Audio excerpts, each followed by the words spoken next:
All right, I guess we'll get started. So I recently, as of yesterday, upgraded to Mojave from High Sierra. For those of you that have Macs and know what the hell I'm talking about. One bad thing about Mojave that I've been having an issue with over the last day and a bit, for example, I ran StarCraft and my battery, well plugged into my power adapter, drained to 10%. So I'm hoping we're not going to have an issue with the video recording draining my battery as well. I guess we'll see. Hopefully Mac gets their shit together and fixes that in the next little while so that we don't have huge issues. I don't usually show demo things or anything like this, but I just saw this in TechCrunch. They announced this app called Scriptable.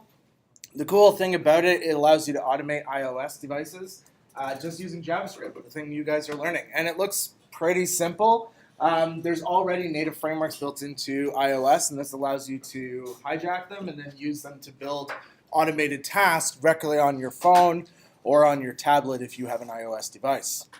How many of you actually have iOS devices? Yeah, so, the 5 of you can go ahead and build scriptable stuff. For the rest of you, you can just use JavaScript with Android as well. There's converters to actually convert JavaScript into Android acceptable language, and you can create your own apps that way. But this is cool because it installs on the phone as an actual application, which makes it, to me, that makes it really neat because you don't need an actual IDE or kit to do it. You just do it directly, on the phone itself. All right, so there's that. How many people actually built this last week and watched the video? That's alarming. Okay, so we don't have time to actually roll back and learn arrays, so you're just going to have to kind of pick them up as we go. Arrays are super important inside JavaScript, so if you haven't watched that video, I definitely recommend watching it, especially before you take the little quiz, because you don't want to fail that quiz. But for those of you that did it, you got to build this wonderful tic-tac-toe. How many of you actually added the opponent in once you built it? None of you? Oh, okay. So you didn't actually get to see how the opponent works. Basically, as you click, the opponent assesses the board and then takes its turn, right? It's a dumb opponent, though. It doesn't do anything strategic. The first piece it lays on the board is completely random, and you can beat this opponent every single time without issue, probably. So the next thing it's going to do when I put another X down, it's going to attempt to stop me. If it already had an O down, like 2 O's, it will attempt to win. Obviously, that makes sense, right? If you've got 2 O's down, why would you stop the other guy? Just try to win.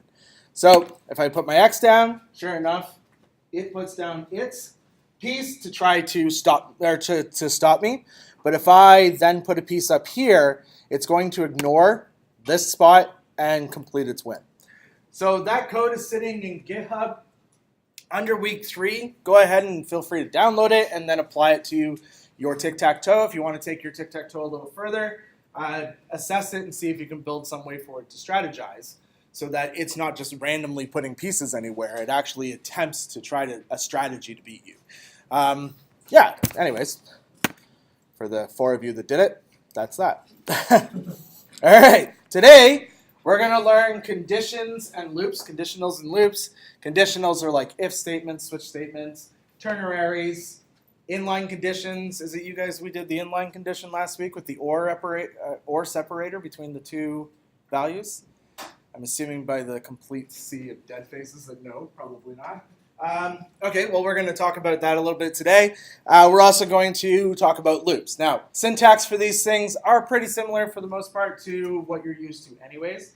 If you've done PHP, the syntax is almost identical except for the fact that the variables don't have dollar signs in front of them, right? But for the most part, this should be fairly simple for you. Once we're done that, we'll take a break. Then we'll come back and we will work on the big example today where we'll build like a little products page with sort and filter in it. Sorry, not sort. Filter and search will be built into it. So you'll get to do some real example instead of a game, right? I did start writing Go Fish, but I think we're going to pass Go Fish to next week when we do functions so that we don't have 500 lines of code to work through. So we have that. And then there'll be the lab. So you guys have the lab from last week. You can work on it. It's due October 7th. And then we will be presenting the first assignment today. So you'll get your first assignment that you'll get to be able to work on. Yeah, that's it in a nutshell. Any questions before we move on to the actual code? No? Okay, cool. Then let's go to week 4, conditions and loops. Download the starter, condition, and loop files. Go ahead and save those wherever is convenient for you. I'm going to save them on my desktop. Once it saves, go ahead and extract it. I enabled dark mode. It's like, I don't know, it's okay. There's times where it's just terrible. Go ahead and open your project inside your IDE.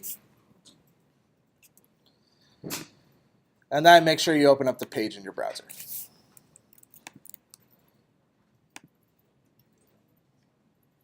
I'm going to go to the desktop, grab the index file, and open it up. And there we go. So the first little bit, what we're going to learn over the next hour, we'll just be working in the console, so we're not going to actually work inside this page. We'll just work in the console itself. So I'm going to, on my keyboard, I can hit Command-Alt-J. That opens up the console. F12 on most people's browsers will open up the console. Or right-click and click Inspect, and then click on Console. That's another way to get there quickly. I'll zoom in a little bit so we can see it, make it senior size. Just going to move this to the bottom shelf. Whoops. Come on, there we go. And incidentally, I learned something new this week that I didn't know before. You can actually move these tabs around in Chrome and align them to where you want. It's pretty handy, actually. Yeah. So I use console more than I use inspect element, but yeah. You did not know you could do that? Didn't know I could do that. I've been doing this for a long time. Found it out when I went to increase the size of the console window and I grabbed a tab accidentally and moved it. That's the best way to find out things. Completely by accident. All right, we'll zoom in. Open up our index.html file. Just ignore all the stuff that is currently in here because we'll talk about that in a little bit. What we're going to do instead is we're going to add 2 new scripts. We haven't really done a lot of adding scripts. Usually I give you the script, right? But this time we're actually going to add scripts ourselves. So to add a script, we just create a script tag, which is just a simple HTML tag, right? If I want to put code directly in between those script tags, I can.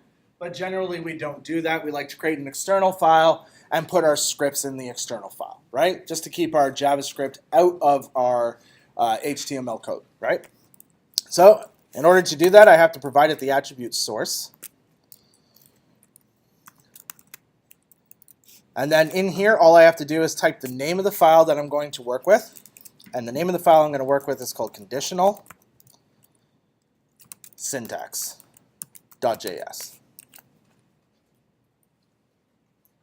Now right now that's going to break. If you refresh your browser, you're going to get an error because the file doesn't exist, so it can't find it, so it can't attach it.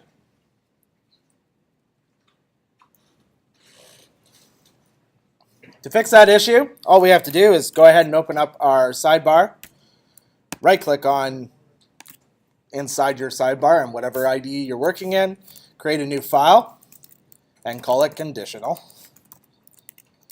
syntax.js. And then now you have your file. If you refresh your browser and you did it correctly, the error message should go away. It's a good habit to get into, learning how to create the files in your IDE. Out of curiosity, anybody using Vim as an IDE? Anybody that old school? I tried it. You tried it? It's a nightmare, right?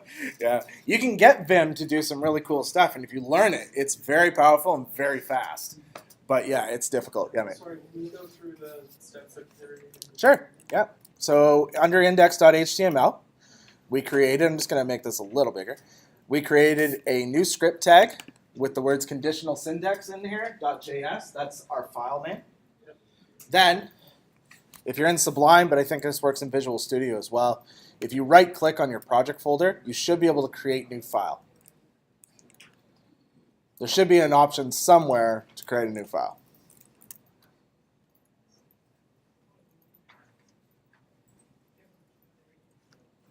And then you're going to call that new file conditional syntax. Anybody else have difficulty creating a file? No? Okay.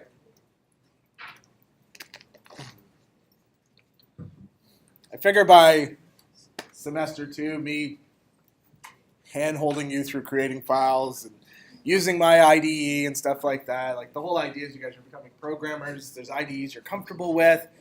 I feel it's wrong for me to dictate which IDE you use, right? Use the one you're comfortable with. At the end of the day, as long as you can code out JavaScript, couldn't give a shit. I Right? thought you were talking about some way to automate it. Automate creating the file once we type this in here. Yeah. You could build a parser, have it listen to the file. As you edit this file, you could have the parser immediately create the file for you if you wanted to do it that way. But we don't have time for that today. All right. You should challenge yourself. Take that onto yourself. See if you can build a parser for it. I have no idea how to do that. All right. If you open up conditionalsyntax.js, we'll start in there. So conditionals, right? You guys typed probably hundreds and hundreds, if not thousands, of conditionals by this point. Hopefully, or your programs would suck.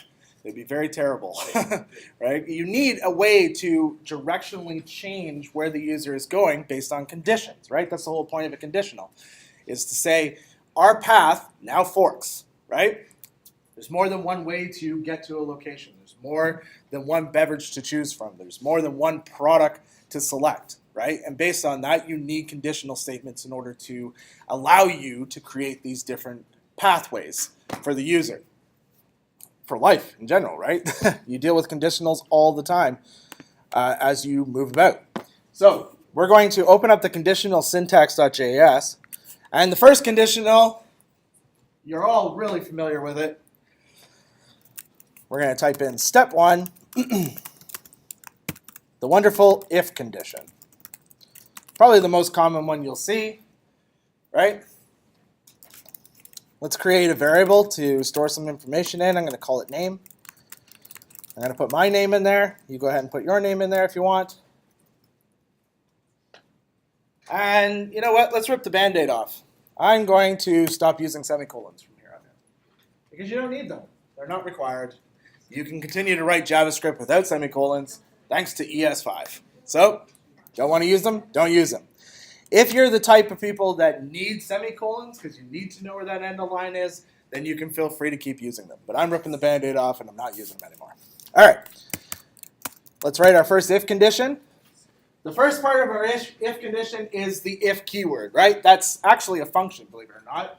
It's a function that tells the interpreter, based on the information in here, based on this condition, execute the code inside the block. That's essentially what it is. So we have to give it a condition of some sort. So I'm going to say if name is equal to Sean, and then I'm just going to console.log, hello, Sean. It'll take me a minute to get used to not using the semicolons again because we've been doing it for weeks. And if you did that correctly, when you refresh, you should see hello and whatever your name is. Unless you typed in Sean, then you'll see hello, Sean.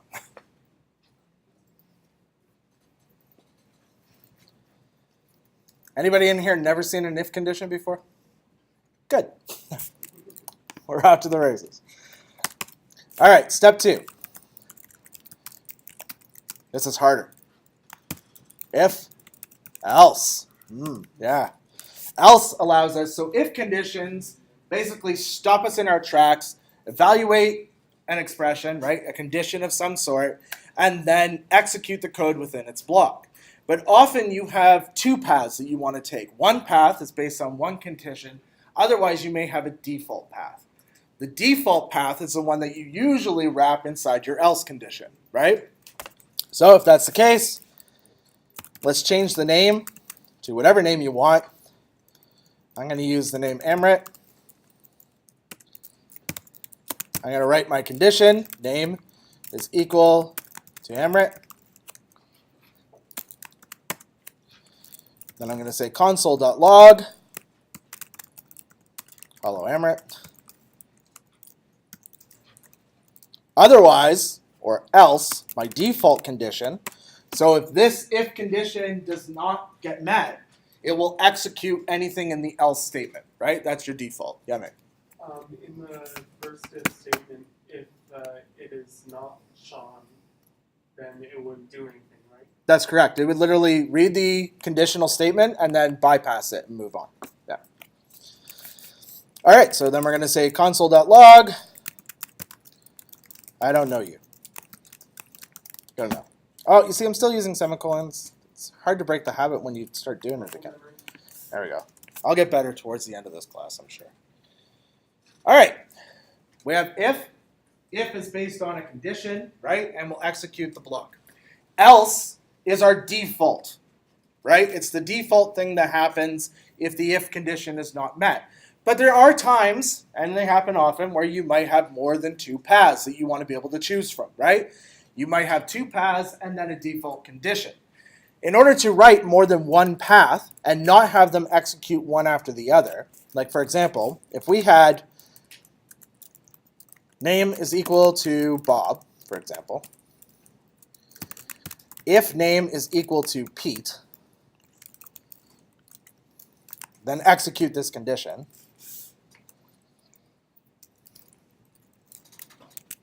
Hold on. Console.log. Hello, Pete.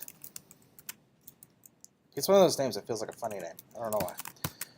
And then if we wanted to check another condition, if name equals Bob, console.log, hello, Bob, we can do that. And you'll see this quite often because the person is banking on the fact that this if condition will always be opposite to this one. But we can't bank on that. What if something is bizarre and we're comparing to a number, right? We don't want two if conditions to possibly follow. We want one path. If that doesn't work out, then we want the second path, right? So what we do instead is we bring this if condition up beside our curly brace and we type in else if. Else if basically says, if the name is equal to Iterate, then console log out hello Iterate. Otherwise, if the name is equal to Bob, console log out hello Bob. And if I save and refresh, we'll get hello Bob because it does equal that. Now we're not limited. We can literally write as many else if statements as we possibly want. It's not generally something you do, but you can. You can totally write out more and more else if conditions. You can also give it the default. So if neither of those were true,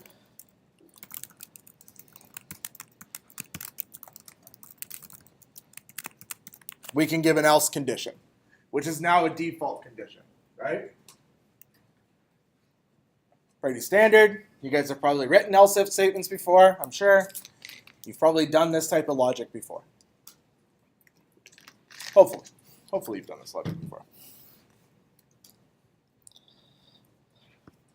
Why don't we write the comment above this block, call it step 3, if, else, else.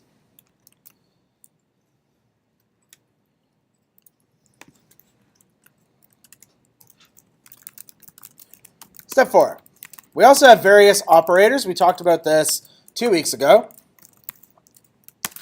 We have various comparative operators that allow us to make a comparison between two values. We also have logical operators that allow us to create a comparison between two expressions, right? So in order to use the various operators we have, we can stick them inside this wonderful if condition. So I'm going to say 5 is equal to 5. Then I will console that out. That's true, right? Because 5 is equal to 5. It's not just equal to 5. I'm also, what else am I saying inside that operator? I'm not just saying it's equal to 5. Yep. That it is 5. It is 5. Like the data type is the same data type as the other one. That's basically what that means. That's called strict comparison. Strict comparison basically says, yeah, these are both 5, but they're also the same data type. They are the exact same binary data as the other one. There is no difference between these two things. Okay? Whereas we have something a little bit different. We have if 5 is equal to string 5. Is that true or false? That's right, it's false. And the reason why it's false is because the strict comparison says, yeah, these things are both 5s, but that one's a number and that one's a string. So these things do not equal each other. Yeah. That's false. It won't run that. Right, it won't run it anyways. Because the if condition isn't met, so the block doesn't fire, right? We also have, you'll often see developers do this in one line. They like to do this in one line. So we have 5 is greater than 4, which is true, right? And then they'll not put their curly braces on extra lines. They'll just write the expression right between the curly braces.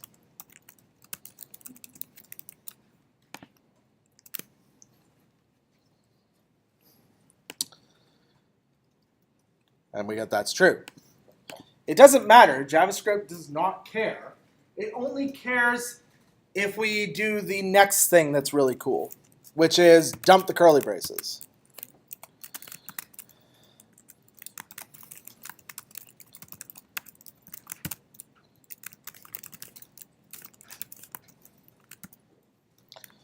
If we dump the curly braces, we can actually write the whole statement in line. What we can't do, what is generally not done, is writing second expressions afterwards. So if we have more than one expression attached to our if condition, we don't generally write it this way. We'll write the curly braces and put the expressions in the block. And the reason we don't is because if I say, for example, let's move this to the second line. If I change this, right, so now it's false, and then I write console.log, hey there, and refresh, I will get hey there. And the reason is because only the expression immediately following the if condition without the block will be executed. Anything after that, nope, sorry, it's not a part of that condition. Okay? How many of you have seen that before? Yeah, just a couple? One-liner if conditions? We also have logical operators, right, which you'll see all the time. Step 5, logical operators.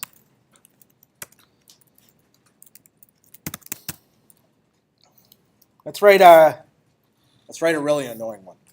All right. Logical operators allow to make a comparison between two conditions, right? So two conditional expressions. So a conditional expression would be this. That is one conditional expression. We are evaluating 5 is equal to the string 5, strictly equal to the string 5. That's a one conditional expression. But more than often, like more than not, you will have two or even more conditional expressions that you want to evaluate in one go in order to execute the code. In order to do that, usually you'll see people do it this way. 4 is greater than 5. And then you will see a logical operator splitting up the conditions. Okay? There are 3 different sets of logical operators. 2 are extremely common. What are the 2 that are common? And and or, exactly. So why don't we play a little bit of a, not a game, but kind of like a game. And we'll do this all on one line. How do I make this equal to true? What logical operator do I need in between there to get this statement to be true? Or. Yeah, or. And you can either write or, the word or. Not very often do you see that. More often you'll see the double pipes. If you refresh, you should see that's true. If you're having trouble following along with the console and where the console statement is actually getting spit out, next to the actual console output, you'll see a little thing that basically talks about what's happening. The first part is the file that you're currently in, right? So it gives you a little bit of information about the file you're in. And the second piece is the line number in that file. So if you, for example, this one says we're in the conditional syntax.js and we're on line 41, right? So if we look, sure enough, on line 41, there's our console.log. Okay? We have a couple more, right? Let's do this one and see if we can make it true. So if 5 is greater than or equal to 5, then the other expression we're going to add in here is 6 is greater than or equal to 5. Console.log. That's true. You could use or here as well. That would still work. But in this scenario, both of these need to be true in order for us to execute the code. I want both of them to be equal to true. How do I compare and ensure that both of those values are true? Double ampersand. You can either type and if you want to use the word. Not very often you see that though. Or you can use the double ampersands. Save it and refresh. Sure enough, line 42, that's true.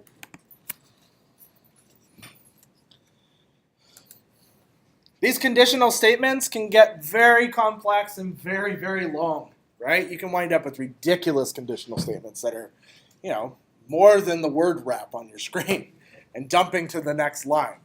Difficult to read, for sure, but it does happen. So let's write a ridiculous expression. Console.log. That's true. In here, the first expression I want to do is compare two and make sure that both of them are true in order to move forward.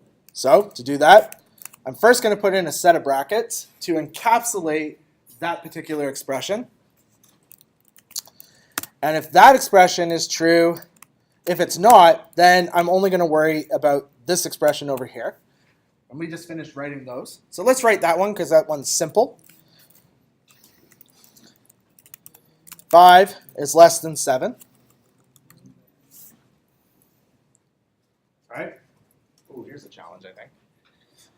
And then inside this one on this side, we're going to write another set of parentheses. 4 is greater than or equal to 5. And 6 is greater than 5. Now, this expression is not going to be, oh, it is true. Right, hold on. No, we'll fix it so it's not true. There we go. It's not true. There is one character, just one, that I could add to our expression to make this true. Some people know it as the bang operator. Yep. Exclamation mark? Is that what you're getting at? Yep. The not operator. The not operator we can put right inside 5 is greater than 7. Add it just before the expression. And then refresh and we get that's true. So essentially what happens, remember how we talked about arithmetic operators and bedmass, right? Brackets, exponents, division, multiplication, addition, and subtraction. The order of operations also works inside just regular expression matching, right? Whether it has numbers in it, whether it has words in it, even if you're comparing objects or arrays, it doesn't matter. Those expression matching exists for everything you do in programming. So if you wrap something in a set of parentheses, it automatically gets evaluated first. The deeper the level of the parentheses, the deeper the level of that thing that gets evaluated first. So in this scenario, this gets evaluated, and it gets turned into true. Then this gets evaluated and turned into true. Then this gets evaluated, and if it is true, it gets turned into true, or it will be turned into false. Then this is evaluated and decided whether it's true or false. And then the whole thing gets evaluated and decided whether it's true or false. So parentheses, very, very important on being able to distinguish what goes first, what gets evaluated first. All right? Cool. Any questions so far? No? Yep. That isn't the XOR operation, is it? Oh, the XOR? I call it XOR. Yeah, XOR? No, it's not. XOR is different. Yeah. You can do XOR with a single pipe character, I think is the version of XOR. Oh. Step 6.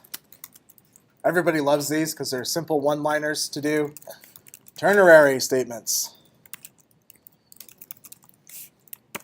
Not too many languages that don't support ternary statements, none that I can think of off the top of my head. Even C++ supports the ternary statement, and it's pretty old. Ternary statements, very easy. Name is equal to constants. Let result equal, I'll move that up a little bit so it's easier to see. And we'll write our ternary statement. Now, I tend to write my ternary statements. I like to put the condition in a set of parentheses. It is not required. You can definitely leave them outside of the parentheses. I just find for readability, it's a lot easier to know where the condition is at a quick glance when it's in a set of parentheses. So you can either write it this way. Okay? And we'll put an expression here, and we'll put an expression on this side. You can write it like that, and that will still work. Or, just for readability's sake, you can wrap the condition in a set of parentheses. It's not going to do any difference either way. I just find it's a little bit more readable to me. When the condition is evaluated, if it is evaluated as true, let's use your directions. You guys are this way? Yeah, okay. Which side of the expression executes if the expression is true? The condition. Left, exactly. And then if it's false, it jumps over this little colon and it executes the left side. Okay?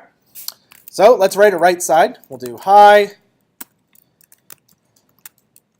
Sorry, it helps if we use the right symbols. Name.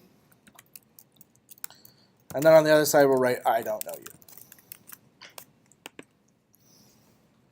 Now, I've been using these quite a bit. These little syntax pieces here instead of quote characters. What are they called? Backticks. Backticks, that's right. How many people prefer concatenation to backticks? Yeah? You really don't like the backticks? You prefer the backticks over the concatenation. Me too, 100%. I find it a lot more readable when it's all within one expression. Yeah. So if I refresh, that's true, right? It stopped at that point. Stopped at line 43. Why did we not get line 47? Do-do-do.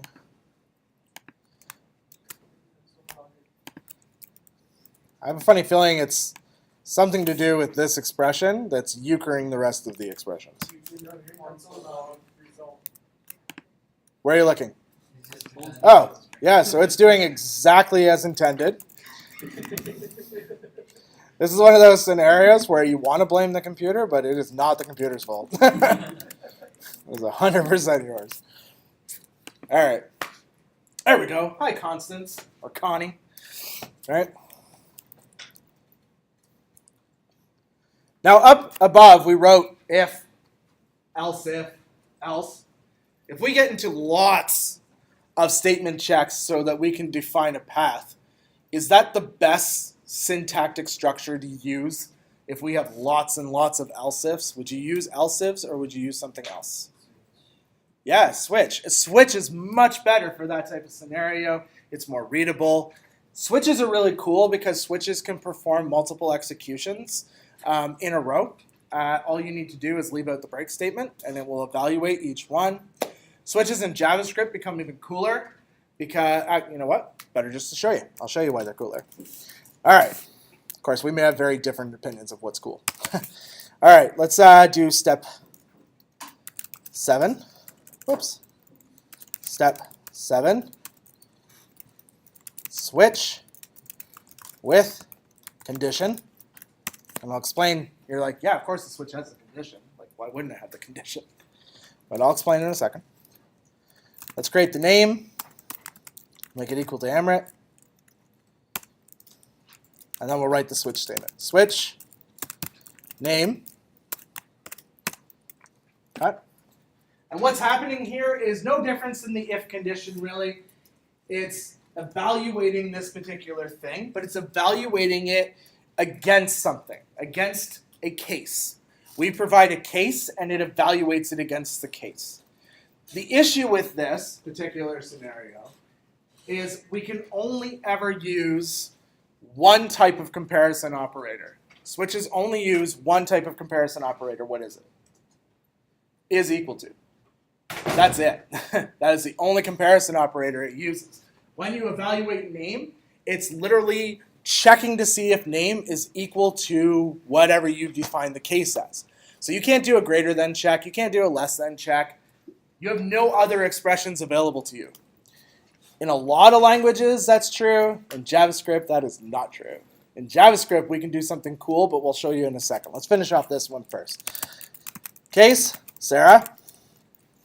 Once you write the case, Sarah, you need a colon to tell it that the expressions underneath are what you want to execute if Sarah is equal to the name. Console.log Sarah. And then we break. It's important to add the break statement because, like I said, what will happen is the switch will evaluate. Once it hits the case that meets its condition, if it has a break, it will exit the block. It just exits completely. Doesn't continue to run. If it doesn't have the break statement in it, it will evaluate the next condition as well, which can wind up with unexpected results. Yeah? Do you need the semicolon in this case? Nice catch. No, I do not. All right, next case. Case, Iterate, colon, console.log, Iterate. And again, we'll break. And then this is almost the equivalence of doing if. No, I'm going to say that correctly. This is currently the equivalence of if, else if, and then we're going to do an else. If we didn't have that break statement in it, it would be the equivalence of doing if, right? You need the break statement because that kind of creates that conditional. So obviously we want a default though, right? Yep. Do you need the semicolon? Did I do it again? Jesus. Drink less before you come to work, right? Default, console.log, nobody there. And then we can break. That is essentially our else. I did it again. That is essentially our else statement, right? So we have if Sarah, no. Else if Iterate, no. Else do this thing. But switches are really powerful because if we take out the break statements, we change that from an if, else to an if, and we just keep going through the cases, which means you can take something and mutate it through tons of different cases if you need to. And as long as it meets those things, like say you were filtering out a products list, right? As long as, the parameter role was passed, or the parameter price range was passed, or the parameter blah was passed, you can just keep firing it through these different cases and then outputting the end result at the end, right? And then have a default if you need it. Now, like I said, though, the one annoying thing to this whole thing, the thing that kind of bothers people, if conditions are extremely powerful because you can compare against any comparison operator. You're not limited. You can use logical operators and comparison operators to make comparisons. In a lot of languages, that's just the way it is. If you want to use a case statement, you have to make sure that whatever you're comparing against is an equals to. That's the only comparison you get. But in JavaScript, we don't have to do that. So let's do step 8. And it's not often you'll do this, but it is cool to know. Switch will take anything I give it. It's a pro like that. It's a team player. Switch, you're going to take the expression true. Now, I just took my entire switch statement and made it that I can take the cases and just give them evaluated expressions in every single case, which means I can do case provided an evaluation is less than 4, console.log, that's false, and then break so it doesn't do anything silly. Case 5 is greater than 4, console.log, that's true, and then break.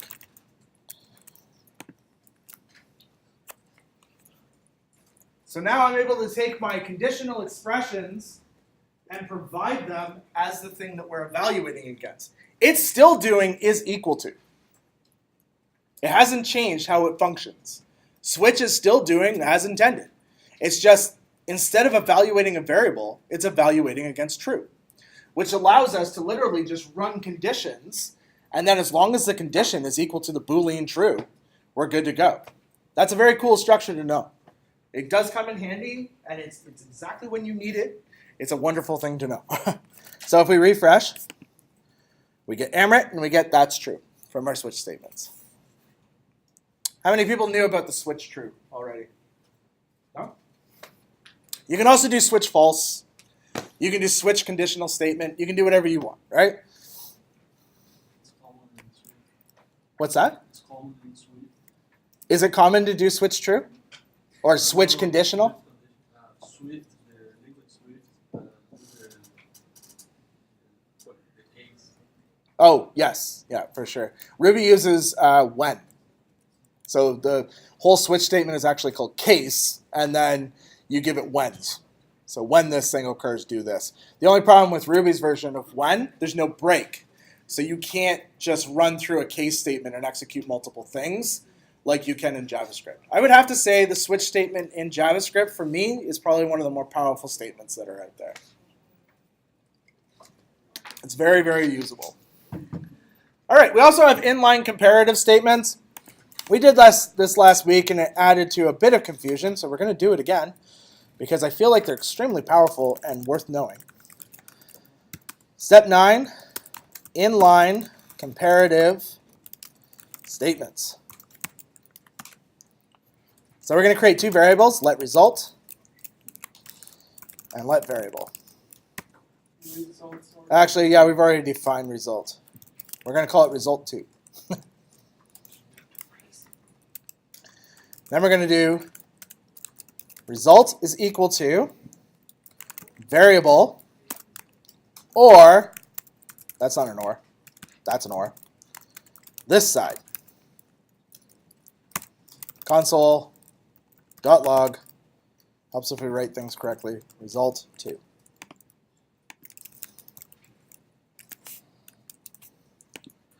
What is going to be the value of result2? This side, right. Because when we actually evaluate this expression, what is occurring is we're looking at the left side, and if it's true, then we'll return it. If it's false, we're going to return the right side, right? So the reason why that is because the OR statement works the same way as if we were to wrap this in an if condition. It would be literally the same thing. And a lot of people get confused by this, like, I don't know how this thing's working. Wrap it in an if condition, and you'll figure it out pretty quick. It's not difficult, but it's very, very powerful, especially when you start working with objects. When you start working with objects and you're trying to guarantee that you have a default value, you're going to write probably 5 million of these things all the time, because it's so much simpler than running a case statement or an if condition, and it's a lot cleaner to look at. All right? We have another one as well. So if I do result2 is equal to this side, or variable, console.log, result2, What's the value of result 2? This side is This side again. And the reason is because this evaluated to true before this even got evaluated, right? And the cool thing about these as well is they're very efficient. If this side evaluates, it's done. It exits out of the conditional evaluation and moves on to the next thing. So you've only executed this tiny little bit. You didn't have to go into this spot unless it's absolutely necessary, right? Ors, very, very powerful. There's also the ampersand ones. I don't write these very often. It's extremely rare that I ever write the ampersand ones. But they look essentially like this. This side, dot, dot, dot, and persands. Nope. Nope. Oh, we need to make sure that's result 2. Nope. This side, because that side is true.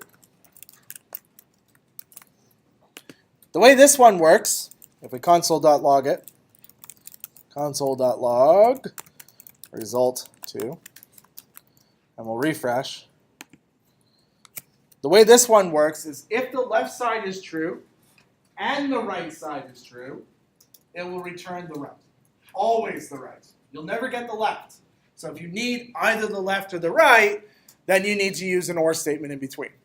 But if you're only evaluating and always wanting to return a value, provided that both sides, both conditions are true, then this is a great statement for that. I've written one in like a year. Yeah. What happens if both sides are false? It returns false. If one side is false, it returns false.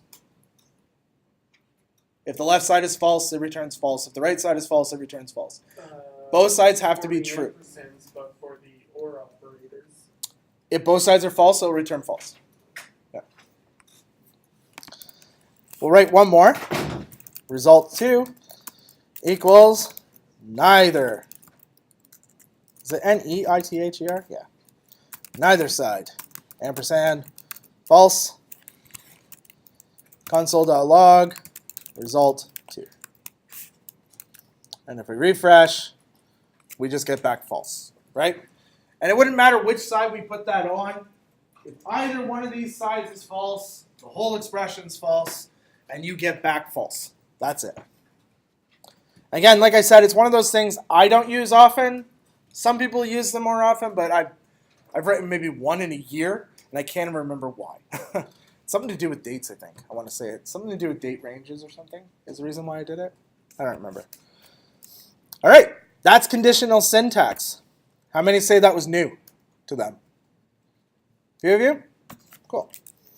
I like it when you get like a little bit of something at least that's new. That way it's not just the same redundant shit over and over again. All right, I'm going to let you go on a break because I'm sure you want one. We're just going to attach one more thing before we do that. We're going to do script source equals, hold on, I just can't remember what I wrote on my own thing. There we go. Script source equals, and this one is called loop syntax.js.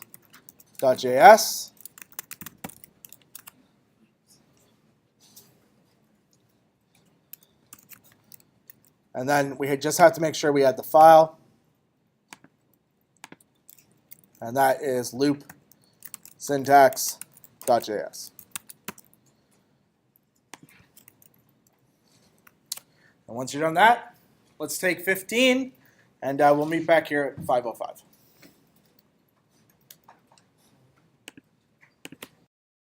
Okay, cool. So the thing I want to do, I don't want conditional syntax.js and loop syntax.js to interfere with other things we're doing. So I'm going to comment out conditional syntax. The HTML comments are the less than symbol, the bang operator or exclamation mark, dash dash, and then at the end it's just dash dash greater than. Okay, I'll give you a second to write that out. IDEs generally support quick commenting. So mine, for example, is command /. I just, on the line I'm on, if I hit command /, it'll immediately comment out whatever it is that I'm currently on. If I select a whole bunch of lines and hit command /, it will create a wrapper around those lines, which makes life a little simpler. All right. Anybody still need that, or are we good? Everybody's got, okay, cool. Let's move on to save that, refresh, and if you did it correctly, your console should be nicely empty. Let's move into loop syntax. So loops, right? Iterations, repetitions, repetition structures. People call them different things. I just call them loops, right? There's several different loops in JavaScript versus other languages.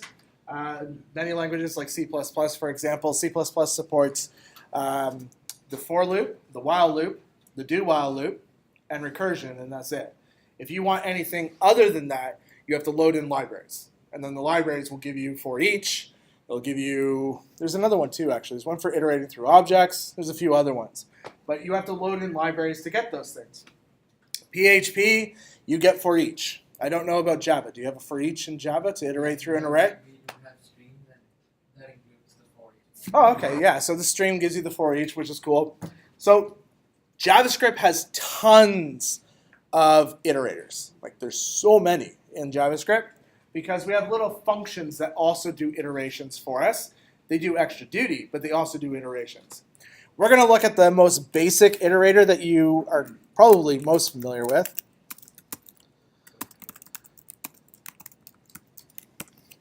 And that is the for loop. The for loop takes 3 arguments. Not all 3 are required, believe it or not. But for the most part, we'll just talk about those 3 arguments. Maybe later on we'll talk about what arguments you can draw. But for the int part, the first part of the argument is the initializer, right? So that's the variable that we're going to compare against. So we'll call it let I.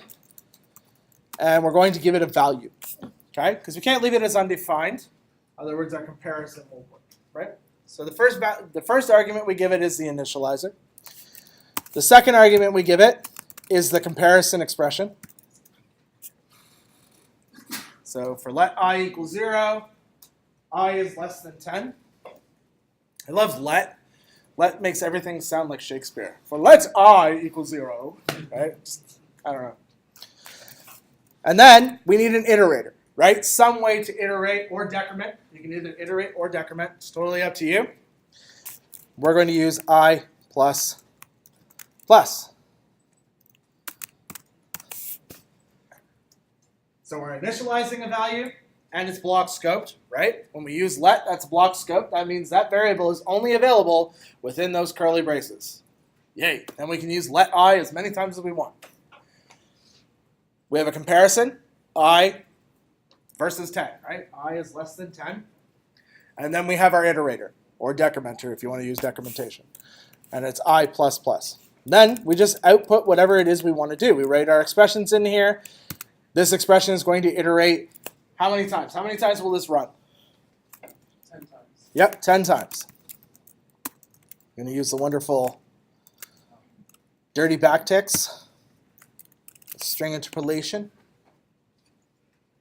So that's going to say hello 0, then hello 1, then hello 2, and then hello 3. It's just going to keep doing that 10 times. So if you refresh your browser, you should see that. Hello 0, hello 1, hello 2. Why does it stop at 9 and not 10? Because less than. Starts at That's exactly it, because less than 10. We're starting at 0, and we are stopping before we hit 10. What if I want to output 10? What would my comparison have to be? Less than.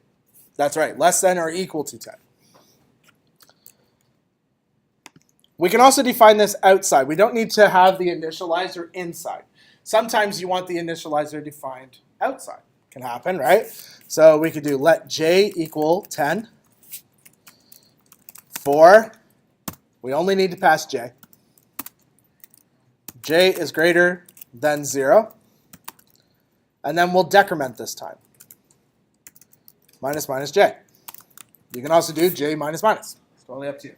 So the evaluation happens before the actual incrementation or decrementation happens. And then we can do console.log. Use our dirty backticks. This time we'll say, hey, $j. Hey, J. And we'll refresh, and there we go. Hey, 10, 9, 8, 7, 6, 5, 4, 3, 2, 1. And this time we stop before 0 because of the greater than 0, right? If we added greater than or equals to 0, we would stop at 0. And we'd say, hey, 0. So that's probably not very new for most of you. But we have some other kind of cool for loops available to us that are specific for data types that are in JavaScript. The first one we're going to look at is the one that's used for arrays. And it's one of my personal favorites. I really do like it, just because it reads nicely. It's not bizarre. So I'm going to say let names equal to an array, and just add some names into an array.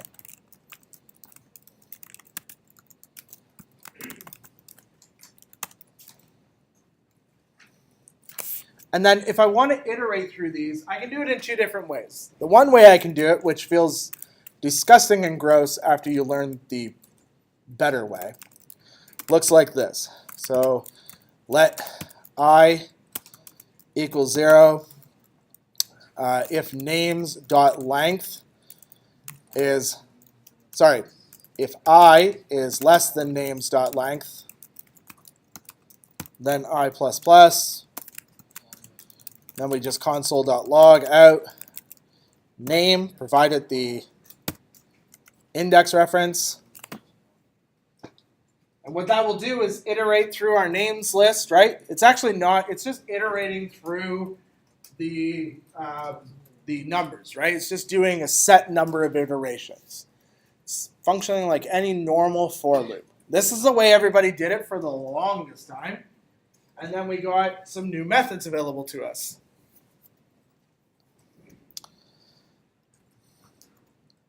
And one of those methods that we got available to us, which kind of cleaned it up a little bit. Let's do step 3 for each. Sorry, let's write it correctly, for each. And it looks like this. Names dot for each. And for each is a function. It's a method that's available to us on arrays, right? Arrays have methods available to them because they're just objects at the end of the day. For each, we give it a callback function. This argument that we're passing in here is coming from the names array.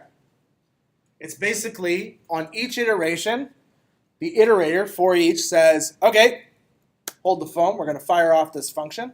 I've got some data here. I'm going to give you this data if you provide me an argument to fill it with. That's essentially what's happening. So the first iteration, it's going to say, okay, my data is Sean. I'm going to fill that argument you provided called L with the word Sean. And now Sean becomes available to me inside the body of the function. So I can say console.log L.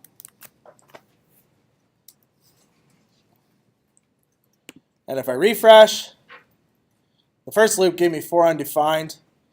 Not entirely sure why. Oh, right. Helps if you write names and not name. There we go. You should have 2 generations of those lists. So for each version and the for loop version.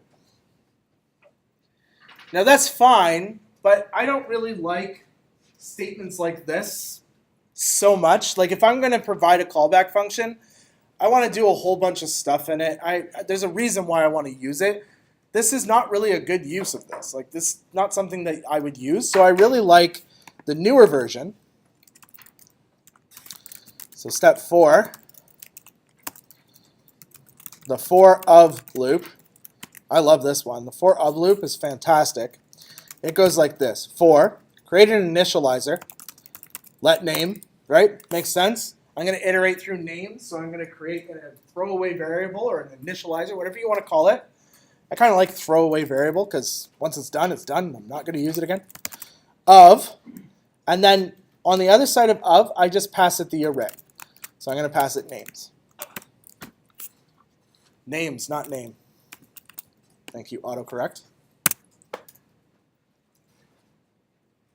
So essentially what's going to happen is on each iteration, names is going to autofill the name variable. And now I have the name variable available to me within the block. So I can say console.log And why don't we just write something in here so it's a little bit different. Hey, $, name. Okay. And now if I iterate, I get hey Sean, hey Amrit, hey Arsh, hey Janelle. So iterating through arrays, very common, something you're going to do quite often. Iterating through objects is also something you may wind up doing quite often. And it's very nice to be able to iterate through an object. So let's create an object. We haven't really talked much about objects up to this point, but we're going to create an object. So step 5, the for in loop. First, let's create the object. Let my obj equal, let's do name Bob, age 45, hobbies, let's do skiing, too many eyes. How many eyes are in skiing? 2. Cycling, scuba diving.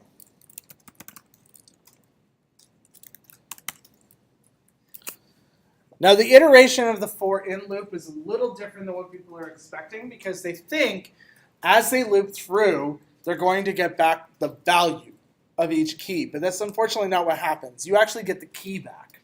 So when you run it, if you do for let key in my obj, right? So let key is the initializer. You can let my freaking variable, whatever you want to call it, doesn't really matter.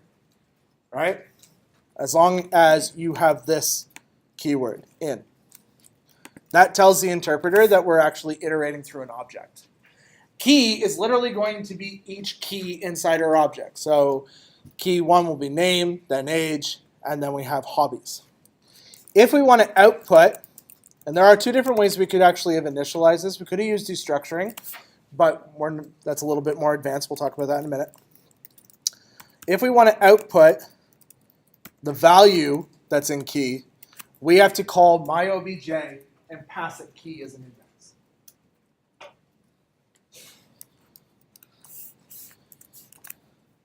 We're going to do this a lot more after the break, like after the reading week.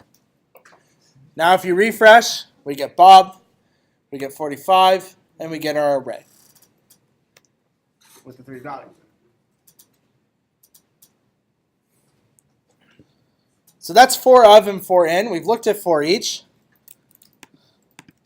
There's some other common ones, right, that are available to us as well. Let's look at step 6, which is the while loop, right? We've used while loops. While loops are really good when you're not sure when they're going to end. You know there's a condition that's going to happen, but it's dynamic, and you're not entirely sure when that's going to finish. If you know the constraints of when it's going to end, a for loop is better for what you're doing. But if you don't know the constraints, then a while loop will meet your needs. So I'm going to say let name. Do I have name already defined in here? No, I do not. Okay, so we're good.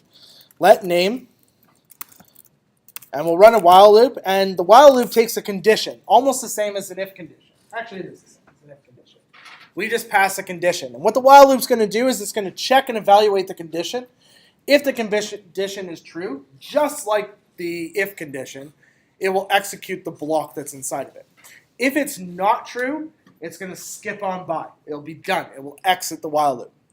The difference between a while loop and a do while loop, though, a while loop will evaluate the condition at every step, including the first step, which means it won't execute unless the condition is true. If you need at least one execution, you have to use what? The do while. The do while says execute, then evaluate the condition. So you get at least one iteration out of it, right? We'll look at a do while in 2 seconds here. First, let's finish writing this guy.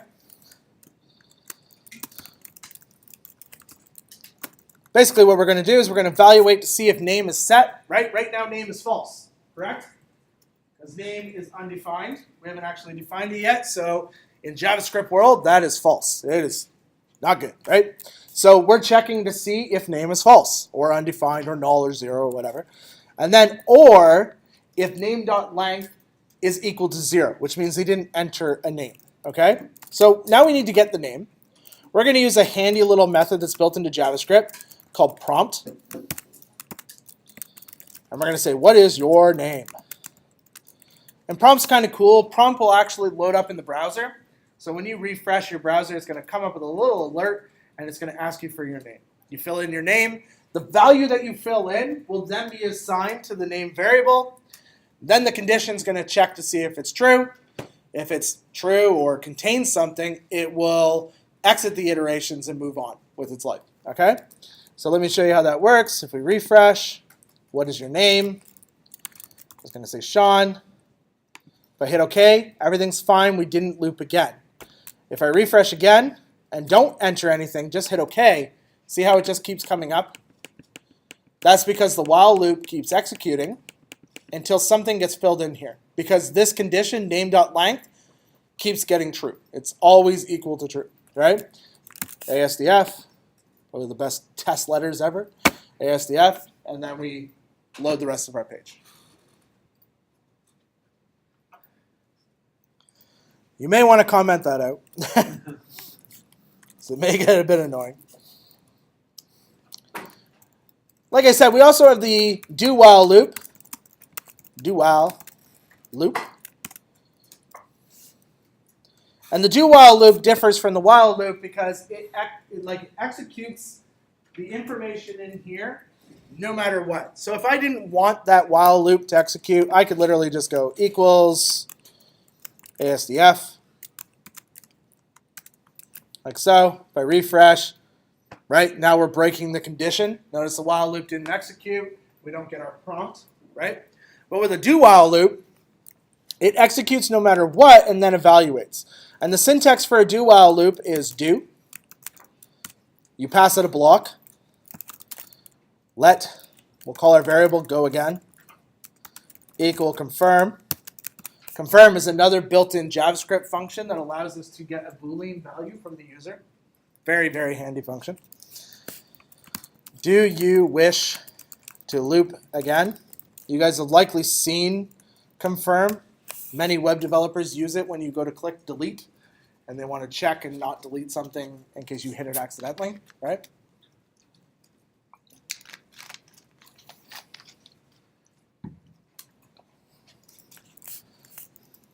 All right, we don't need anything else. We only need the one line. Then right beside the closing curly brace on line 47, you're going to enter in your condition. The condition is what will get evaluated after the do while loop has executed once. If the condition isn't met, it will execute again and again until the condition is finally met. But it executes guaranteed at least once. So we'll just check for go again. Right, which makes sense. Go again is going to be populated if they actually confirm. If they don't confirm, then go again will be filled with undefined or false or nil or whatever.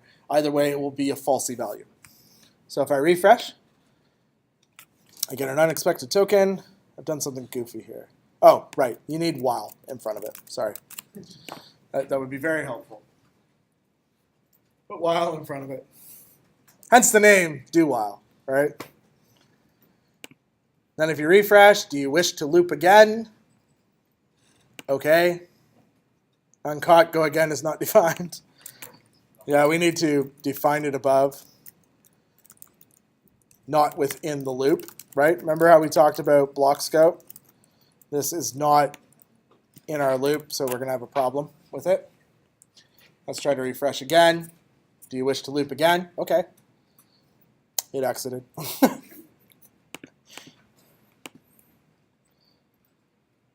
Oh, right, because I said okay. So take the bang operator off the while loop. Helps if we do the correct comparison. Do you wish to loop again? Okay. Do you wish to loop again? Okay. Every time you hit okay, it just keeps looping. If you hit cancel, it will stop. Because now go again is false.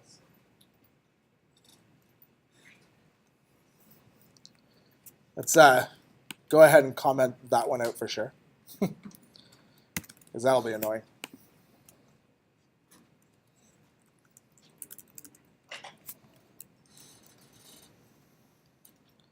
I have two more pieces that I want to show you. One of them is the built-in array iterators. Step 8, array iterators. And array iterators are built-in array methods that are available to your JavaScript array objects that allow you to do iterations, but they're not just for iterating like for each is. They have a specific function. They do something specific. I went through 6 of them. Yeah, 6 of them in the online tutorial for last week. I would definitely recommend watching that tutorial because they will show up in the test. But we're going to cover 2 very common ones right now.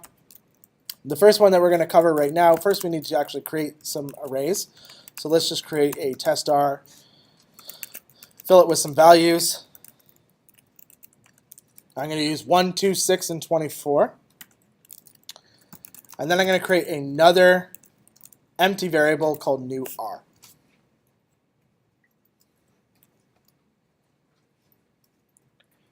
The first iterator we're going to look at is called map. What map does is it will take each element from the array, pass it through some expressions that you've given it, and then return them back.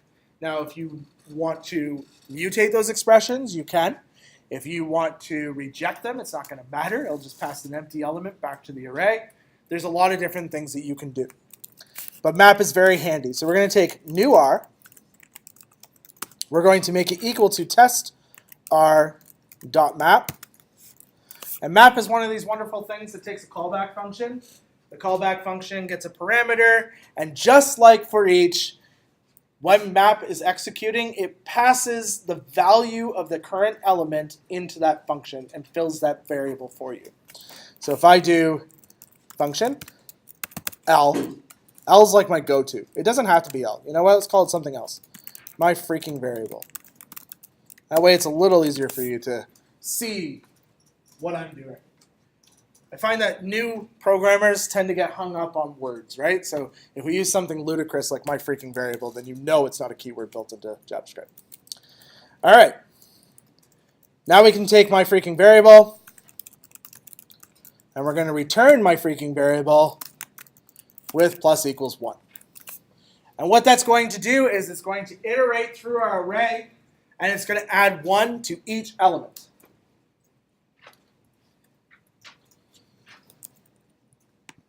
Then we might as well console.log the new R.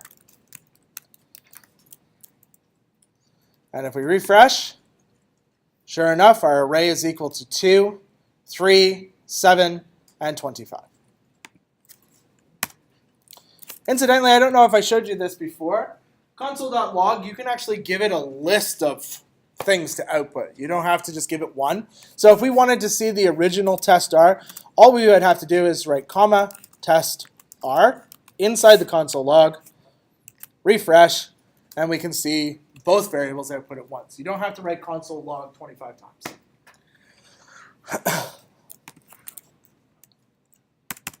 All right, the next one we have is called filter. Filter works a little different than map. Map will return the element regardless. So if you do nothing to it, it'll return it back to the array as an empty value, okay?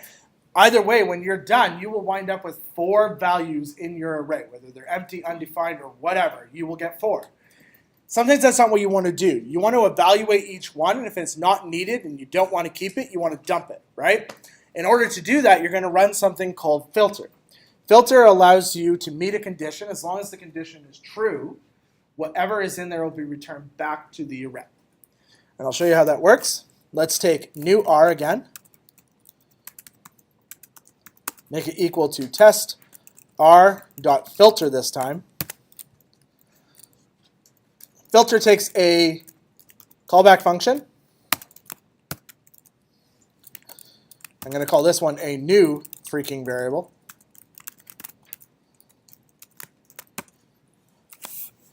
You can call it whatever you want. You can call it L if you want to. And then we just need to return an expression. If the expression is true, it will return the element back to the new R, right? If the expression is not true, then it won't return it, it will dump it. Okay, so if I say return if a new freaking variable is less than 3 and a new freaking variable is greater than 0.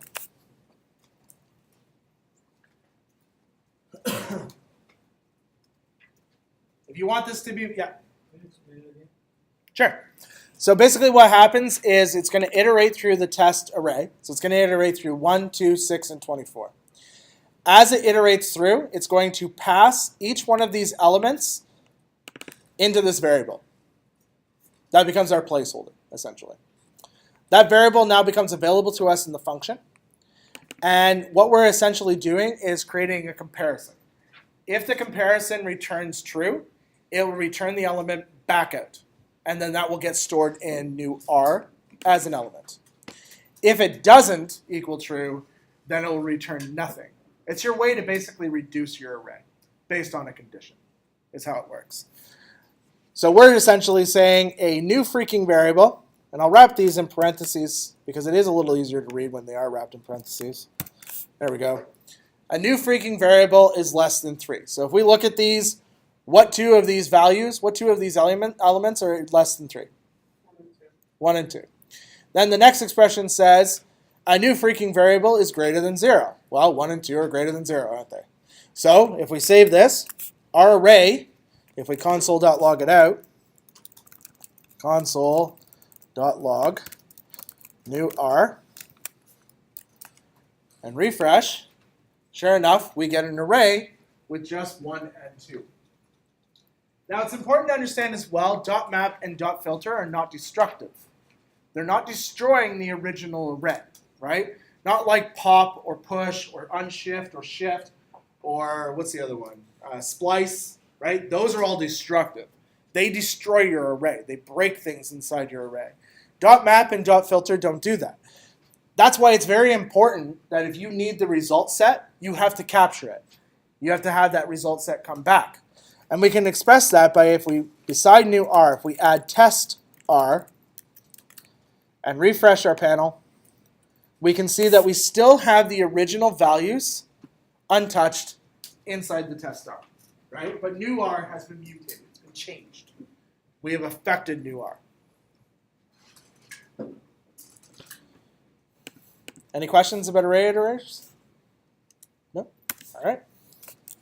Step 9, the last step before we move on to creating our products page.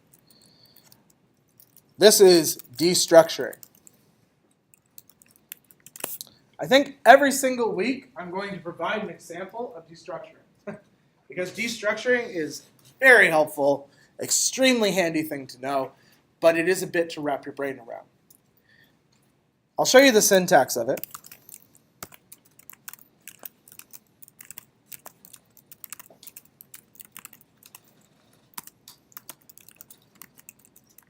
Anybody want to take a guess at what's happening in this expression? Want to give it a go?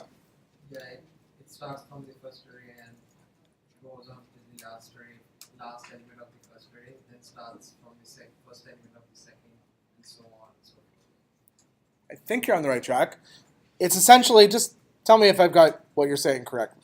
It takes 1, so the first element of this array, and it assigns it to the first element in this list. Then it takes 2 and assigns it to the first element in this list, or the second element in this list. Then it takes 6 and it's going to assign it to the third element, and then it's going to take 24 and assign it to the fourth element. It's a very, very fast way to take an array and dump it out to a set of elements. Destructuring is not limited to arrays. We're going to look at it in a few weeks just because it's a bit complex, but you can do destructuring with objects as well.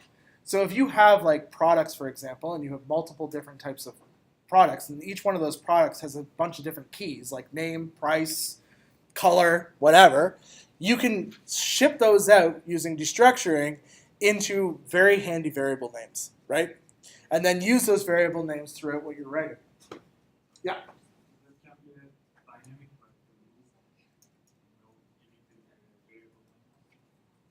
Can this be a loop and run through a loop? I don't know. I don't think so. I think it has to be array equal array. I suppose you could push undefined variables onto an array and then populate them with destructure. You might be able to do that. We would have to test it. We'd have to try it. Let's see. I mean, really, what the hell? Console. First, let's console out all those guys so you can see them. Bar 1, bar 2, bar 3, bar 4. And then if you refresh, you'll see all of those spit out. All right, let's try this. Let's try this awesomeness. First, we're going to create a new variable. Let vars equal, let's create an empty array. And then we'll do let v1, v2, v3, v4. That allows us to instantiate 4 variables but not initialize them. So we have all 4 variables. Next, we can iterate through those. Or do we need to? No, we want to do this dynamically, don't we? No, we don't have dynamic variables in JavaScript. So that's where we're going to get hooked. Yeah, we're screwed. We don't have dynamic variables in JavaScript.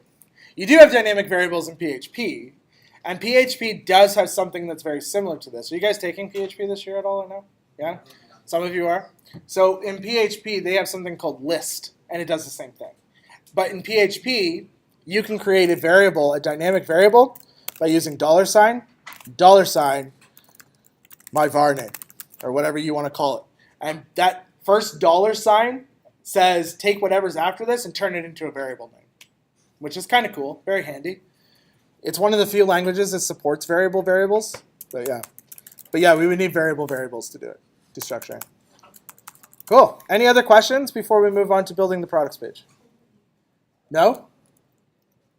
You guys look like you're just like, yeah, this shit's awesome. Yeah, we hate you.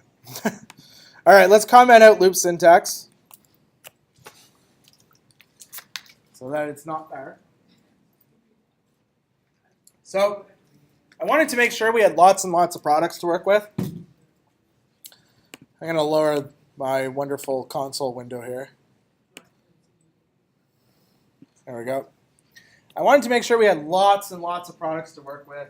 I wanted to make sure the products were relative products. So I created a file inside there called products.js, and I loaded it full of products. And before you think I typed these out by hand, what I did was I went to Best Buy's website, right-clicked and inspected the table element, copied the entire table element into Sublime, ran regular expression to go through and rip out the names, the image source, and the price, and convert that into object syntax like it is there, and then dumped it in the file. Whole process to write all 58 lines took 10 minutes in total. Regex is extremely powerful. How many of you have used regular expression before? Yeah, regular expression makes your life very, very easy because you can do things extremely fast with regular expression. If I had to type that out by hand, that's hours of work, right? Hours of work to type that out. That was like 10 minutes of my life, not very hard, and we get actual decent data, okay? So we're going to take our wonderful decent data, and we're going to work on this. So I want to explain what this file is first. This is our index file, our index.html file. This is where we're going to produce our products. We have a title tag, right? You've seen that before. We have a styles sheet. There are some styles. How many of you actually look at the styles each week? No? Some of you do? Oh, okay, cool. You learning anything? I know we don't teach CSS in this class, and I don't really see a huge point of it, but if you ever have questions about any of the CSS I've written, feel free to ask me, though I will warn you, I am absolute shit at CSS. So, I don't know. My opinion's probably not better than Scott's. Scott McCrindle would be better to talk to. All right, under the body, we have an ID message element that we're going to use, and in there we're going to actually stick messages into there. Then we have a nav with one navigation element currently called home. That's it. Then we have a container, and in the container we have an H1, the conditions and loops emporium. It's a good name considering that's what we're doing. Then we have some filters. So we have a search and filter element, and inside there we have two divs. One is for filtering, one is for searching. And then we have a product section which currently has no information in it. Most of this stuff you have seen. Actually, I would say all of that you have seen, right? What you have not likely seen is this wonderful block right here with template. How many of you are familiar with the template block? Yeah? What's it for? Creating a kind of like a blueprint for each thing that you don't want to read. That's true. Yeah, exactly. That's a good description. It creates a blueprint that allows us to populate with information if we want to, right? The cool thing about template, this does not show up in the HTML. So when you actually look at the website itself, you'll notice it's not in there, right? We've got it listed down here. There's no more page. We don't see product name. We don't see $00. We see none of that. And that's because template is completely hidden from us. You can see it, I believe, if we right-click and inspect the element. I do believe it does show up in the actual DOM itself, though. Yeah, there it is. Right there. And you'll notice it's a document fragment, which means it's not in the document currently. We haven't attached it to the document, so it's just a fragment that exists on the outside of the document. The cool thing about templates, because they're little blueprints that we can work with, we can stub these out and keep our HTML completely separate from our JavaScript so that we don't have to have this block sitting in our JavaScript file, which is dirty and gross and bad and not something we want to do. The HTML has nothing to do with the JavaScript. It doesn't need to be in there. So this allows us to create a really big block of HTML and keep it completely from contaminating our JavaScript. Okay? But we can still access it using JavaScript the same as we would access any element that we have on the page. Okay? Other than that, down at the bottom, we have our two JavaScript files connected. We have the products.js and then our conditions and loops.js. Let's go ahead and load up main.js. It's not called main.js, it's called conditions and loops.js. It'll be an empty file with a bunch of steps. When I loaded this up on Tuesday, it was already completed. I messed up and forgot to remove all the things inside of it. All right. When we're done, we'll be able to modify this range, right? The logic is a little bizarre, I will admit. It's basically whatever number it's on to greater. It should be less, but whatever. I wrote it in a very short period of time. And then in the search, once you type in 3 characters or more, it will filter the whole list of products based on the search. That's our goal. In order to do that, we're going to create a few different pieces that we need. We're going to hijack some elements. So the first element we're going to hijack is the message element that's on the page. We're going to store it in a const. And that's perfectly fine because we're not actually ever mutating the value. Yes, we're going to mutate the element, but we are not going to mutate the value. That's our selector, just a normal CSS selector, right? ID message. Let's grab the product elements. That's called products L equals, same thing, query selector, hashtag products. Query selector is really fantastic. Up till ES5, we didn't have query selector. We had to use get element by ID if it was an ID element, get element by class if it was a class element, get element by tag was the other one, which is if it was just a regular tag. Query selector is like, forget that, just use CSS, select whatever element it is you want on the page, and we'll return it back as a node. That was the big driving force for jQuery, right? That's why everybody loved jQuery, because of the ability to just do the $ parentheses and then write your CSS selector in there. We don't need jQuery to do this stuff anymore. In fact, jQuery is more bloated than just using the ES5 that's already built in. I challenge, there's a website actually called You Don't Need jQuery, and You Don't Need jQuery shows you the alternatives to jQuery. So if you're if you're familiar with jQuery and that's your common tool, you can go ahead and try whatever you would do in jQuery, plug it into this website, and then learn the better way to do it with ES5. All right? ES5, ES6, ES7, ES8. Step 3, create a prompt and store the value in a variable. Well, we just learned how to do that today. So we're going to do let name equals prompt. What is your name? What is your favorite color? No Monty Python fans.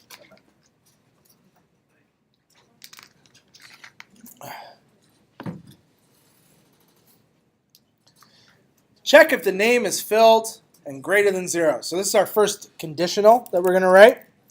We're going to write if, not that, if name, right, and name dot length is greater than 0. Oops.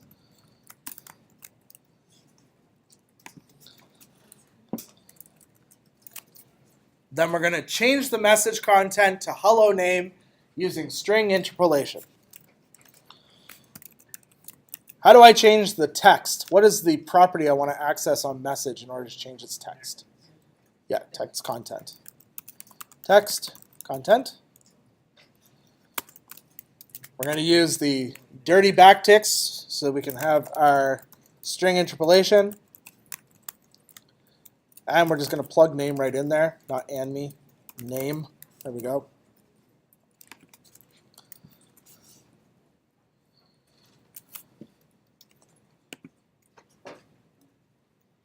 So essentially what that's going to do is going to prompt the user, ask them for their name. If they enter their name into that block, we're going to take that value and we're going to change the message.text content equal hello name. What's going to happen if they don't enter their name in the block?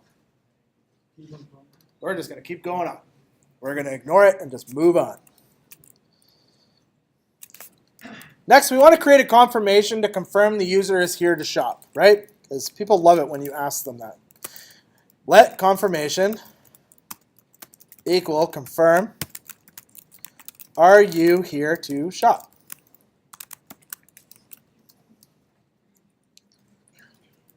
And then we're going to hit them with a conditional statement. If confirmation equals true. Now I don't need to write that, do I? I can shorten that up, can't I? What is all I need? Absolutely all I need in that confirmation statement? Just confirmation. Because if it's undefined, if it's null, if it's false, or if it's 0, then it's not going to execute, right? Because those are all falsy statements. So it won't execute if any one of those falsy statements is true. If they type 0 into the confirmation field and hit submit, will it execute? It will. Does anybody know why? Or 0 as a string. Because it comes back as a string. Anything we get back from the browser is a string, unfortunately. That's just the way it works. All right, so confirmation.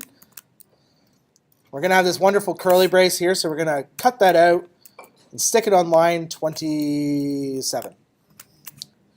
Go. And we're going to need an else statement in here as well, because we're going to have 2 paths. The first path is going to say if they confirm, right? Then we're going to go message.textContent. And we're going to concatenate it on. Yeah. Can we change the message, the prompts, the buttons, like the text? Can you change the message, like the actual buttons that show up? No. The reason is because the browser, that window that shows up is owned by the browser people themselves. You can't modify the download window that shows. You can't modify the prompt windows that show. That's why a lot of developers, if they're trying to get better control over what's happening, they won't even use those. They'll load up their own modal and make you confirm through their own modal so they have control over styling. But any of the browser things like the download, the prompt, the confirm, or the alert, you have no control over styling on those, unfortunately. No. Some browsers don't even allow you to control styling on the scroll bar. Some do, some don't. Older browsers don't, mostly. Yeah. So if I want to concatenate onto text content, what does my operator look like?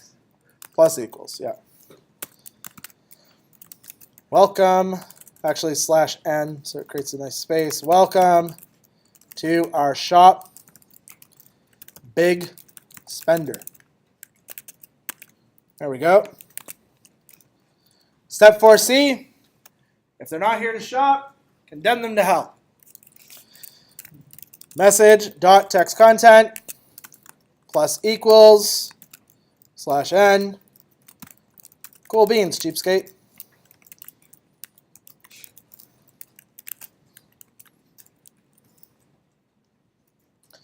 There we go. I mean, I think I'd be more prone to shop at a place that insulted me than I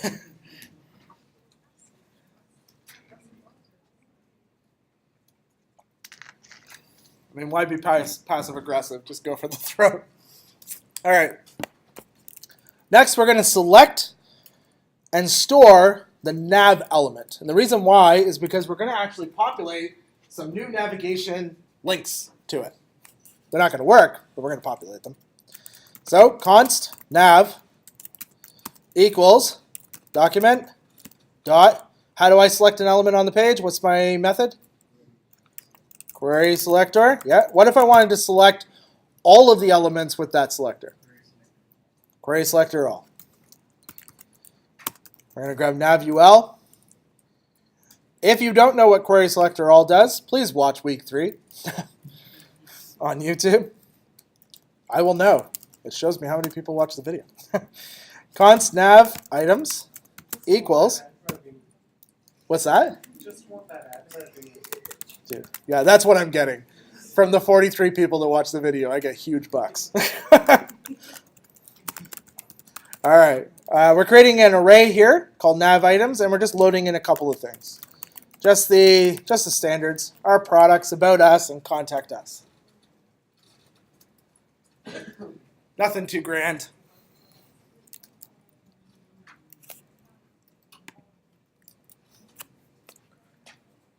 Let you guys type up. Step 5C.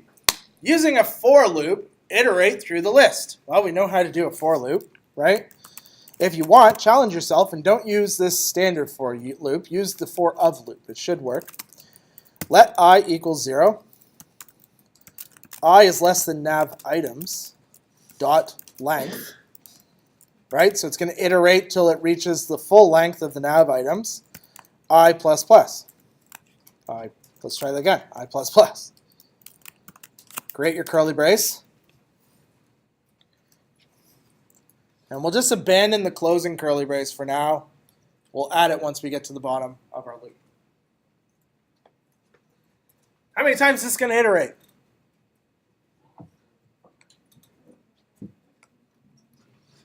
Three.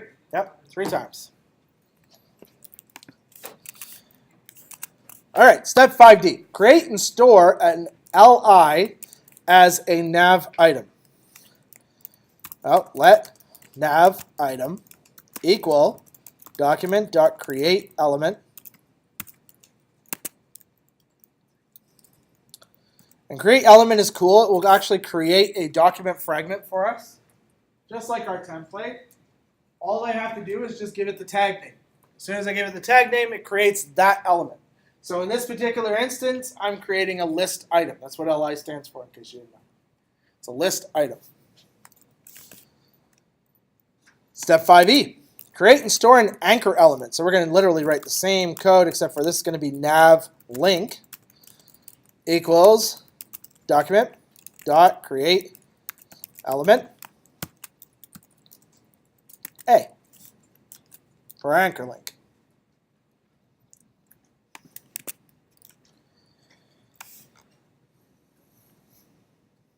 Now I want to actually set the href that is available to me as an attribute on the A anchor tag. anchor tag. And the way I'm going to do that, I'm going to go nav link dot set attribute.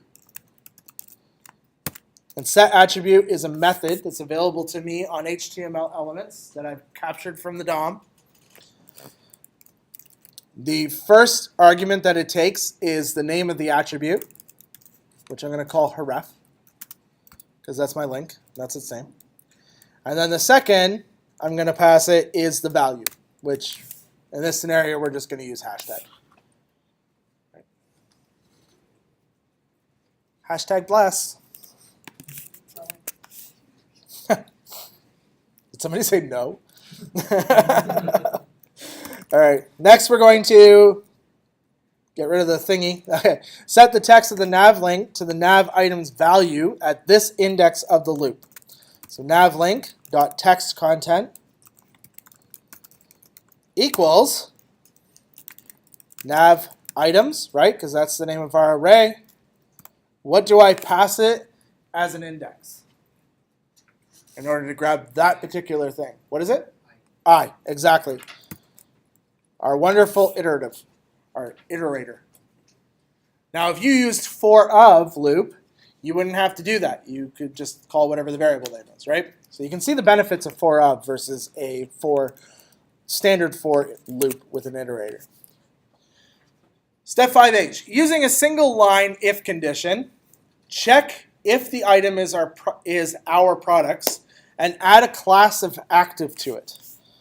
So our single line if condition is just the if statement, right? Nav items, whoops, helps me to write it right. Nav items, I, our comparative operator, our strict comparative operator to our products. And then after this, I just need to write my expression. I don't need to create curly braces or anything else because I literally have one expression. Some people like to write it on the next line tabbed in because they find it more readable. I don't mind if it's in line. I like it in line, but I also prefer when we have a wider window to work with. So in order to add the active class, we call the property class list. We call the method on that property called .add, and we just pass it whatever classes we want. And you can do it as a list, right? So if you need to add like 16 different classes, you just do active, comma, Bob, comma, flipped, comma, whatever you want. And you can just keep adding those classes on inside there. You'll just iterate and add them all. Step 5I. Append the nav link to the nav item, right? Because right now it's actually disconnected from the rest of the DOM. It's not connected to our document object model. Right now it's just a document fragment. It won't be connected till we append it. So first we're going to append child the nav link, right? So we're taking that anchor tag and we're appending it to our list item that we created. That's the first step. The next step, we want to take that now bigger document fragment and append it to our whole DOM itself. So we'll do nav, which exists, right? Append child, nav item. And then underneath that, we can close our loop. Incidentally, you don't have to use append child. There is a shorter version called append. Append works as well. You can use either or.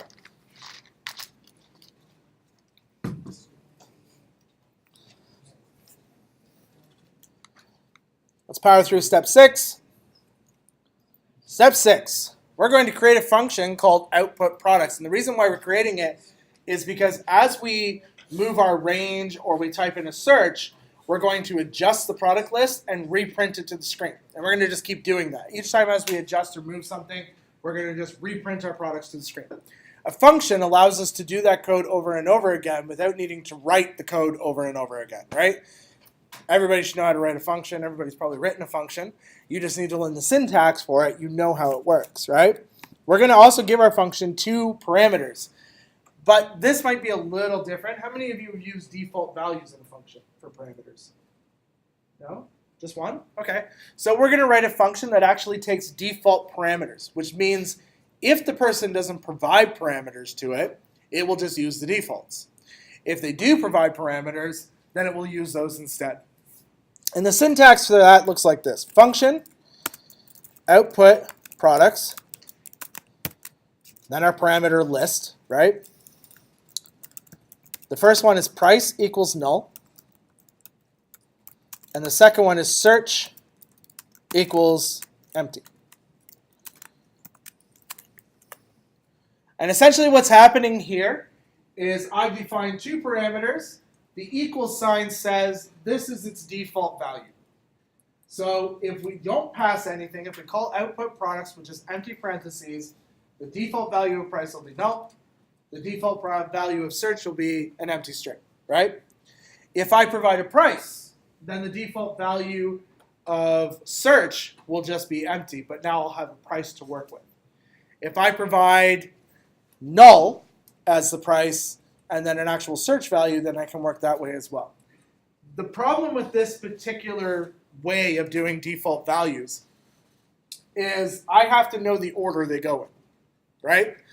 That is like probably the one bane of existence when working with any library is the incessant need to know the order of your parameters. Most things aren't that bad, right? Most things have maybe 2-3 parameters. PHP has an image resizing function built into it, and it is a train wreck. It takes 9 parameters to execute, and you have to have them in the specific order in order to have it work, right? 9 parameters is a lot of parameters. Does anybody know a better way to handle something like that when you have a lot of parameters so that you don't have to do that to your poor developer? Yeah, you can do a class or an object as a struct and pass it the struct. Yeah, that's generally the way most people do. Or yeah, they pass an object, right? If we're in PHP, we use one of their dictionary arrays, right? Because all arrays are objects and all objects are arrays in PHP. In Java, you would pass a list, right? You could use a list for it.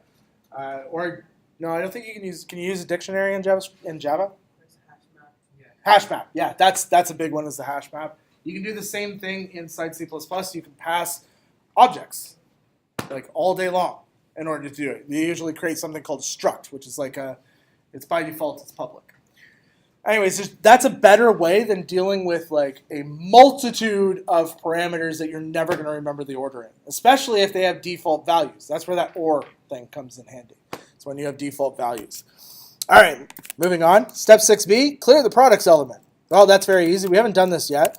Products L, and instead of text content, I can't use text content because it's literally only working on the text node.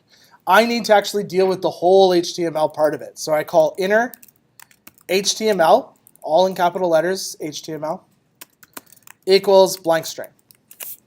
And that will clear out that entire inner HTML. It'll just purge it. Next, under step 6c, loop through the products, pulling out each category. Well, we're going to use in instead of a standard for loop. We're going to use in. So for let category in products. And what that's going to do is it's going to iterate through the products array, right, which you can see the products object. It's going to grab each one of the keys and return them back. If you look at the products.js, you'll notice we only have 2 keys. What are those 2 keys? Can anybody read that JSON and tell me? What is it? Your clothes? Yes, clothes and appliances. Those are the 2 top-level keys. I will show you. So if we reduce this down, this keeps doing this to me. It goes to tab 4 instead of 2. See? Those are the 2 keys that are going to come back at the top level. We have clothes and appliances. So it's going to return those back as the category. Okay? So obviously, we're going to need to do something called nested looping, right? Because we want to actually iterate through the products. In order to iterate through the products, we need a different kind of for loop. What's the for loop we're going to work with for arrays? We could do for each, but I want to use the nice ES5 method. Of. Yeah, we're going to use an of. So let product of products category. And the reason why I do products category is because category is only the key. That's it. That's all I'm getting back from the object. I'm just getting back the key. So in order to access the whole array, the value of that key, I have to pass it to the actual products array. Once we use destructuring a little bit more, you won't necessarily need to do that because you can use destructuring to pull back the key and the value list at the same time. But we'll do that in a few weeks. 3 weeks. 2 weeks? 3 weeks. Step 6E. Check if the price is null or greater than the price provided. Well, we know how to write if conditions. We've done this. If price equals null. So we're basically checking the value of the parameter. Can you not know? Yeah, you can use not null. Yep. Or product dot price is greater than price. Meaning the price has changed. Right? The price is not the same price as it was originally. No, sorry, that's not what it means. It means that the product's value, so if you look at the product.js file, right, you'll notice that there is under each one of these objects, there is a price. It's checking that, and it's basically saying, does this value, is it greater than the value that is currently listed here? That's where the logic is a bit bizarre. Open our curly braces. Scroll down to step 6F. Create a new regular expression using the search variable and the greedy flag. I think we will talk about regular expressions a little bit more in depth in the future. But for now, we're going to use the regular expression class that's built into JavaScript. The constructor of that class takes 2 arguments. The first one is your pattern. Our pattern is just going to be search. And our flag is going to be the greedy flag. Don't worry if you don't fully understand what's happening. It's totally fine.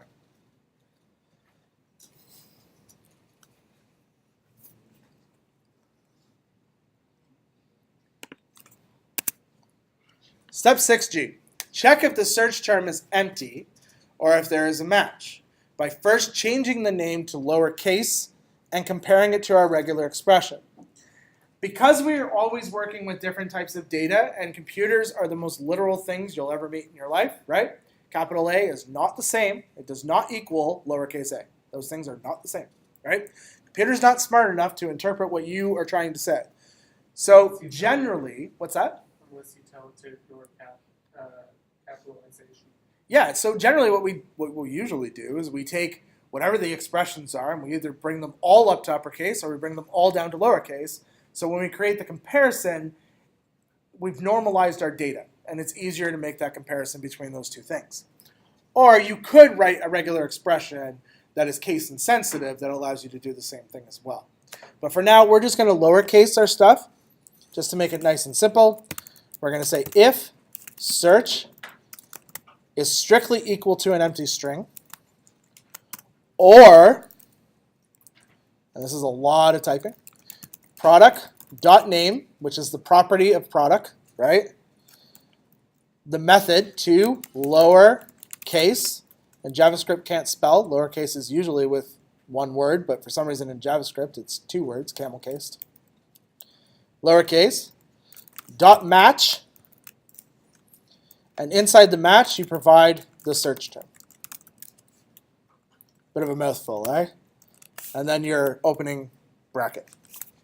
What that essentially says is, hey, if the search term is empty, and that's important because if the search term is empty, we want to make sure we replace the product. So, user types in wand, right? The list is going to narrow down.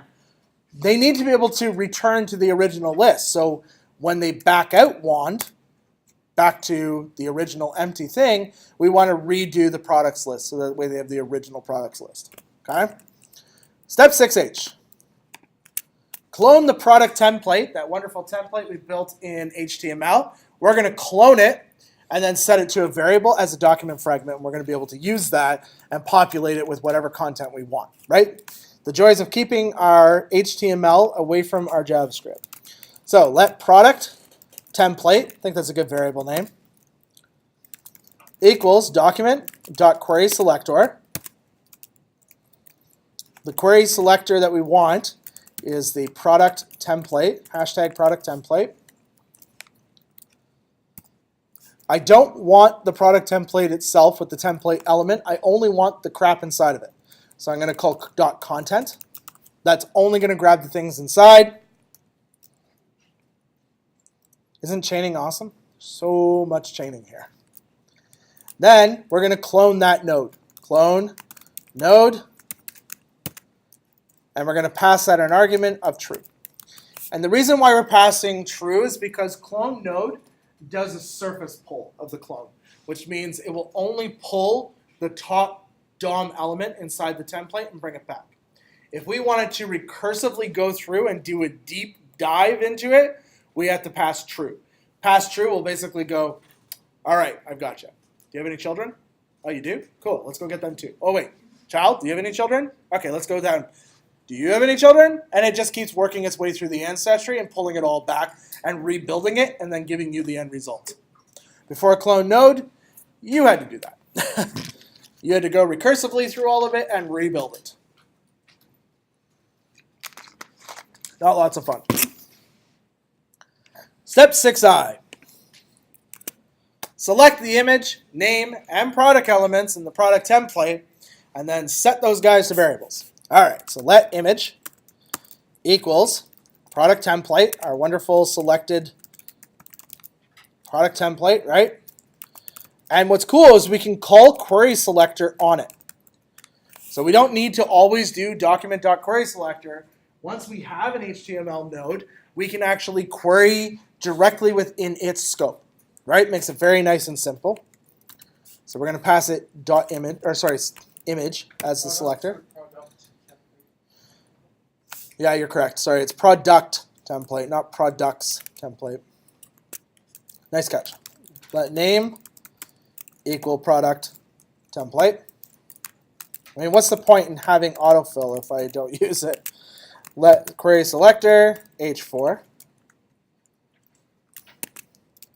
And then the last one is let price equal product template dot query selector. And we're going to grab the paragraph tag from it.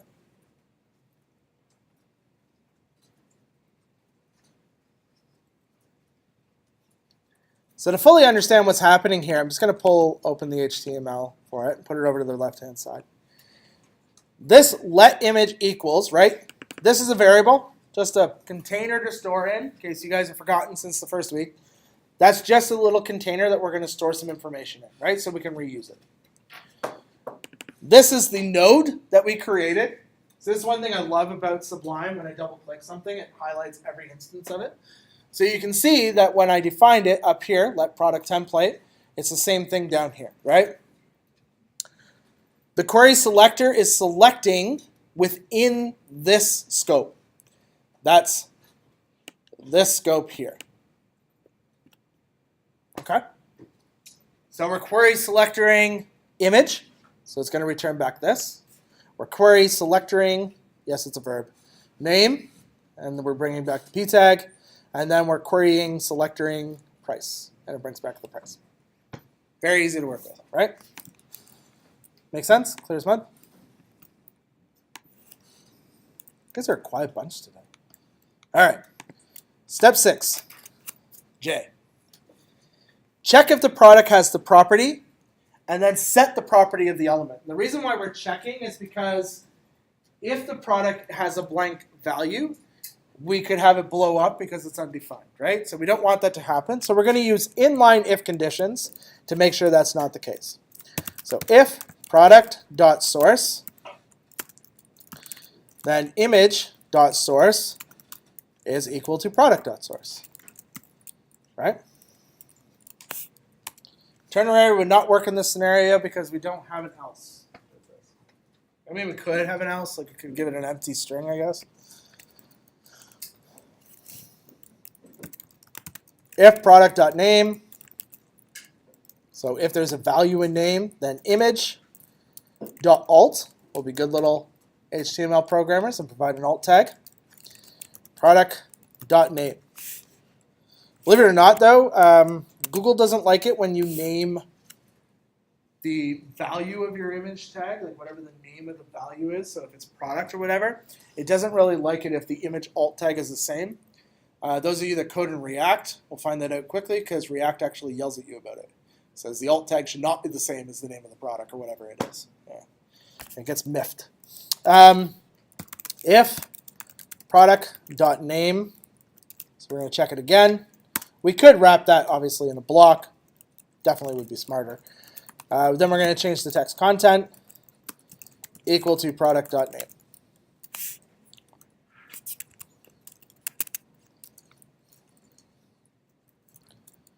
And then last, if product.price, price.textContent, text content equals a $ for the price tag, a $, and a set of curly braces for the interpolation. And then inside there, we're going to pass in product.price. Right? So that creates a $ in the name of the price. Helps us keep our data pure still, right? Because we want to make sure our data's price remains a float and doesn't get converted to a string, right? So this keeps our data pure.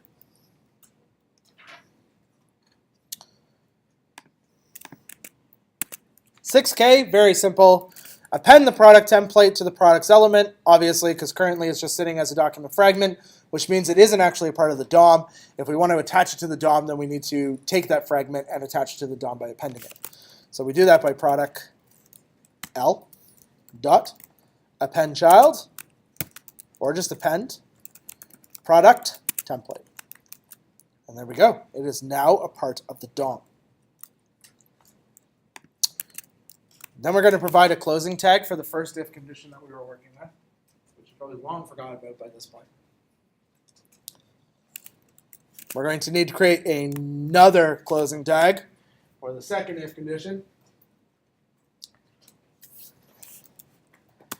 And we're going to provide a completely pointless else statement. And I mean, this is completely pointless because it serves no purpose and would work even without this. But I want you to see something. When we are iterating through something, if we've done everything we need to do, or we've done a check and it doesn't equal out our check, sometimes we want to just move on to the next iteration. And we don't want to execute any more code. We just literally want to move out and move to the next iteration. In order to do that, we use a keyword called continue. Continue basically says, okay, you're iterating. Oh, wait, you want me to continue? Fine. We're going to exit the loop, go back up, and start at that iteration point and work our way through. And it just keeps doing that every time you do continue. If you have a nested loop, you may want to continue the parent part of that loop, right? It will only continue by default inside the current loop scope that it's in. If you want to continue out of the parent scope, you provided a set of brackets and the number 1. If the parent is stuck in a loop as well, so you have 3 nested loops, and you want to access the grandparent loop from inside, you pass it 2. And you do that for every set of nesting to get out of it. Does anybody know how I can get out of a loop altogether no matter what and not iterate again? Just completely exit the loop. Break, exactly. The wonderful word break, which we learned when we did the case statements, right? Break works in this scenario as well. It exits the loop entirely. You can run it in for loops, for of loops, for in loops, for each loops, any iterator, you can run break in and exit your loop entirely. Okay? So cool. So we have all these wonderful loops. I happen to move that up too far. There we go. We have one more close down here that we need to do. You should have 4 little closing curly braces altogether. A nice set of steer steps.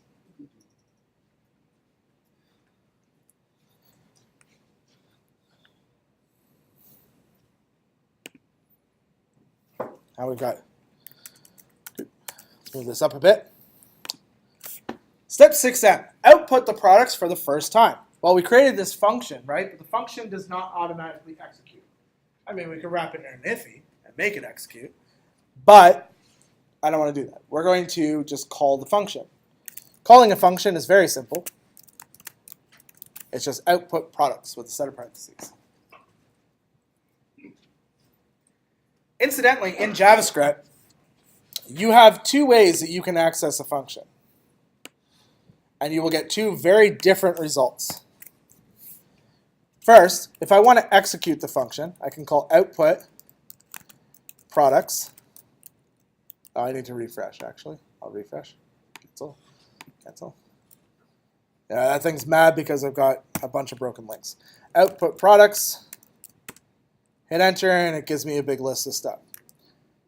Because it actually executes the output products function. The other way I can do it, output products, and hit enter. Notice the difference. When I output products without the parentheses, I get back the function definition. This is the same in C++ as well. C++ allows you to pass the function definition as opposed to the function itself. Why do we need this? If I'm doing a bound event listener on a click or a mouse over or something like that, I can't provide it the function with parentheses due to order of operations. Because what will occur, it will call the function, take the returning value, and now try to bind it to the click event, which we're going to see in the next few minutes. Instead, I need to give it the product or the function definition and say, here's the definition of it. You execute it whenever you're ready to, right? So I don't want to call it with parentheses because then it will execute automatically. I want to just give it the definition. So before we do that, let's first grab the price range that's on the page.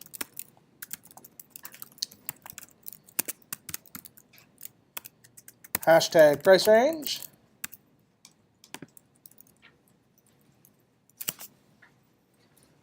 After you got the price range, we're just going to grab the value of the price range, which is const price range value. And that is also equal to document query selector. But we're going to give it hashtag price range value. So many hashtags. Step 7, we're going to get and set the price range value. So once we already have the price range value, we're actually going to set it to a default value. Price range value dot text content is equal to price range dot value. So just so you're aware, let me just pull this down a bit. Price range is this wonderful slider right here. That's the element we currently have capsulated. Price range value is the value you see currently here that I have highlighted. Okay? That's why we need two elements. One, to detect the change in the price range slider, and the second one, to actually output the information of what we're doing. Step 7D. Create an event listener that will listen if the input has changed. And this is what I was basically referring to. We want to make sure that the input listener only has the definition of whatever function we're running. We're going to use what's known as an anonymous function instead of a name function. So price range, and we can either write this as add event listener, like so, and provide it the name of the event, and then provide it the anonymous function inside, like that. That kind of syntax. Or, instead of doing it that way, we'll back it up, because the event is actually incorrect anyways, and we call onInput, which is a property that's already available on price range. We're going to make it equal to a function,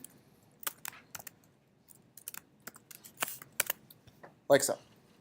Basically what's going to happen is this function definition, this anonymous function, is going to get saved into our onInput property.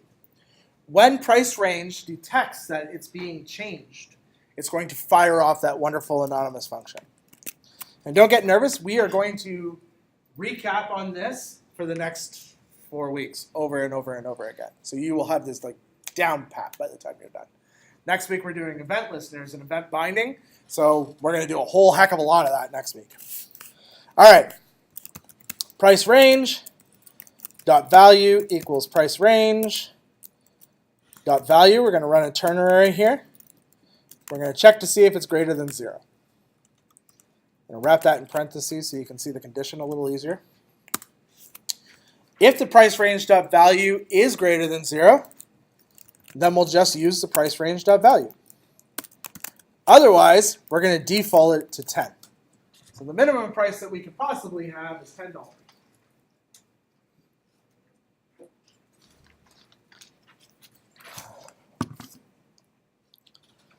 Step 7F. Set the value of the price range text to equal the price range value. Okay, so price range value dot text content, right? That's how we set the text content.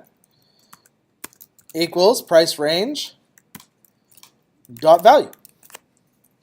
So now that value that we captured, which is either equal to an actual price range or it's defaulting to 10, we're now setting the price range text to equal that default value, which is this right here. So basically, whatever this thing equals, whatever this little slider equals, is what this little number is going to equal. That's what that code is doing, essentially.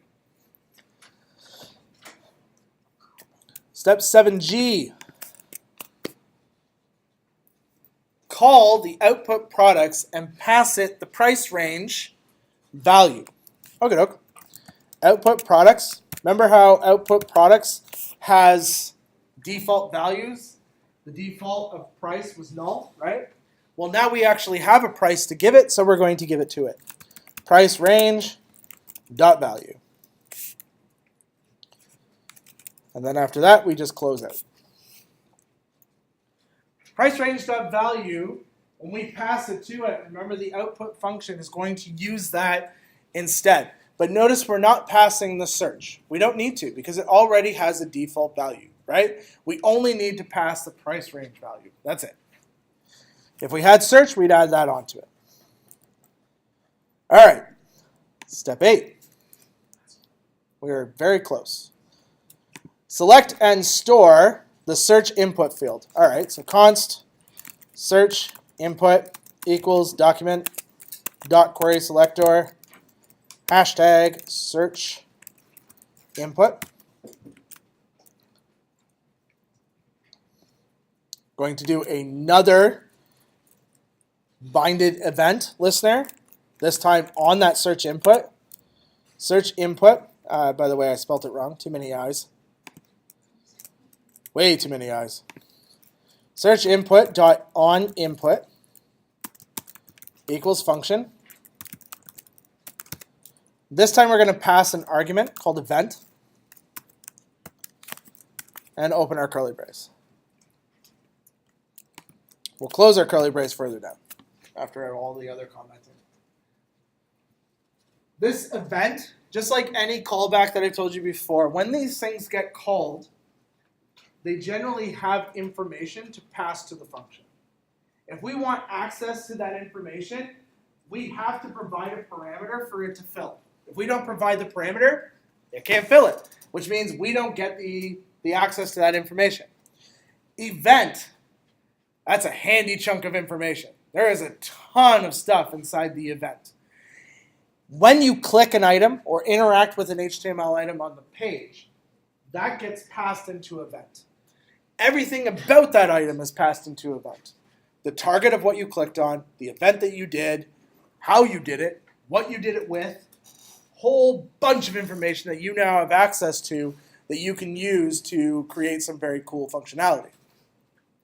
We have it. We need only one thing from it, despite how big this wonderful thing is. We only need the value of it. That's it. So this reads the event. Cool. The event was our click. or sorry, it was on input, which is like a change event. Target, well, that happened in the search box. And the value is the actual value of the search box. Don't get nervous. We're going to do this a lot next week. Tons and tons of it. No, we're not. We're doing functions next week. Oh, we're going to do this next week too with it. We're going to do it every week because it's the most important part of JavaScript. If search value.length is greater than or equal to 3. So basically, if there's 3 characters, if they've typed at least 3 characters, or it's blank, and the reason why we care if it's blank is because if they back the characters out, then we definitely want to clear it. We want to make sure we have all the information available to them when they back out the actual search term. If that happens, we're going to capture the price as well, because if they've already reduced by the price, then as good little programmers, we should filter down based on their search results on the current list of products they have, not the original list before they filtered down by price, right? I'll show you an example of this after this. Price range, value, dot text, content. So that grabs the current price that we have. And then we're going to output products, but this time we get to pass it 2 variables, search and search value. And that is it.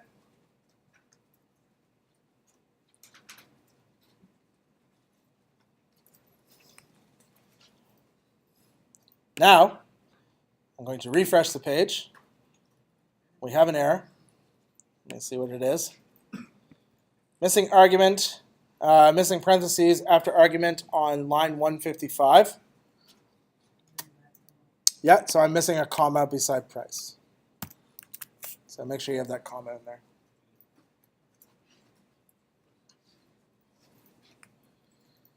If we refresh, cool. What is your name? Sean. Are you here to shop? Hells no. Hello, cool beans, Sean, cheapskate. These errors that are in here are due to the fact that it's trying to read the images out of my directory. If you want to fix that, all you have to do is add HTTPS to all 54 products that are sitting inside there. Otherwise, just get over it and we're good. So if we scroll through, we can see the laundry list of products that we have. All the ones from, what's the name of that place? Best Buy are loading nicely. So let's filter down a little bit. So if we drag our little filter, so at $25, $20, we basically lose all of our shirts. Now we can filter down further. Filters even more. Looks like the most expensive item we have is the Breville Barista Express Pump Espresso Machine. If I bring this back and I want to type for something specific, I can type in, hey, why is it not working? Line 140. Line 140. Oh, too many eyes. Way too many eyes. Nice catch. All right, now we need to refresh. I'll refresh. Oh, just go away. Cancel, cancel. That's why a lot of people don't use those, because they are very invasive. There we go. Now when we type, we get our list. So if I type in the flash, yep, there we go. If I want a mixer, type in mixer. There's all our mixers. Pretty cool, right? Yeah, Sean, it's awesome. There you go. This is something that you will do quite often when you work for different companies that are out there. If you're doing any web development, e-commerce, filtering and sorting. This is at the smallest level of filtering and sorting. I'll show you a site that we're working on currently. It's called Distributors. We've been working on this site for about 6 months. We have a live version, but I don't want to show you the live data. Yeah, it's not really a good idea. But I can show you all the dummy data. This site works currently in Rails, but the concept is still the same. We still use JavaScript in order to do filtering and stuff like that. We do a lot of what's called AJAX, which is where we basically send requests through the server and parse things in real time and then send back the result set to the page without doing a screen reload, right? So there's our shop. Actually, I'm already logged in, which is nice. I can go to orders. I have tons and tons of orders available to me, right? How many pages? 34 orders in total, right? I want to be able to filter my list, sort my list, do those kind of things in real time. So for example, if I want to filter by first name, I click on first name and the whole list changes. That's all happening with JavaScript via an AJAX request. I can show you that request. So anytime you want to see what your requests are doing, if you go to network and click on XHR, you can actually see the network requests as they get parsed. So if I click last name, bam, there's my network request. If I click on it, it shows me a preview of what my response was, right? So that's my whole div element that comes back and then replaces my table with that content. I have other pieces I can do. I have all these wonderful filterings up here. I can filter everything down to, say I only want to see processing orders, so orders that are in processing. So I can click on that, click Get Results, and now the orders I get back are only the ones that are processing, right? If I want to do it by location, I can select a country, select a province, get results, and now I'm only getting orders that were purchased in Ontario, Canada. I can do price range, I can do date range. I can even do cool things with JavaScript like export to Excel, for example, and export the whole list back out to Excel based on that search criteria. JavaScript is very, very powerful. It creates a unified experience for your user. Because if we were to do this without JavaScript, that means a screen refresh on every single thing we do, right? We're taking the user somewhere else and bringing them back. They're not used to that experience, right? Because a lot of users want the experience of working like they do in, I don't know, Word or Illustrator or Photoshop, right? Those things don't refresh when you do something. So the same kind of experience here. Anyways, let's move on to one next piece here. So we're done that. We are now going to talk about a few things. So those of you that didn't watch the video are starting very late on this. This is due on October 7th, Lab 1. Those of you who have watched the video have already gotten a start on it. Lab 1, if you look at the rubric, it walks you through the requirements, but if you download the Lab 1 file set, the starter files, it tells you step by step what you need to do, okay? I do make mistakes when I write these things out. On occasion, I do copy and paste errors and stuff like that. So if you get stuck, how do you get help? Slack, right? Slack should be like your first go-to. If you have to send me an email, it is uber important you tell me what class you're in and what your name is. And you send a block of your content, like whatever it is that you're having an issue with. Or you send me a link to your GitHub, right? So I can help you. The more information I have, the better off it is. If I have to chase you for that information, that's annoying for everybody involved, right? So make sure I have all the information I need to help you out. That being said, everything you need to complete this lab is sitting on GitHub. I don't remember the name of it. It's currently sitting in GitHub. We've talked about it. You have weeks and weeks of lessons. Should probably take maybe an hour to complete the lab. Not very long. The way it's broken down is the HTML page is worth 5%. No errors on the page, meaning when we execute it, there's no actual errors out. I'm not talking about like image errors because the image didn't load or something goofy or favicon errors or anything like that. Don't worry about those type of errors. What I'm talking about is syntactical errors or logical errors, anything like that. Then those are errors that will cost you 10%. Must generate a new character, must generate a new origin story, generate the stats table, and each step has to be completed. So let's show you the finished version of that lab.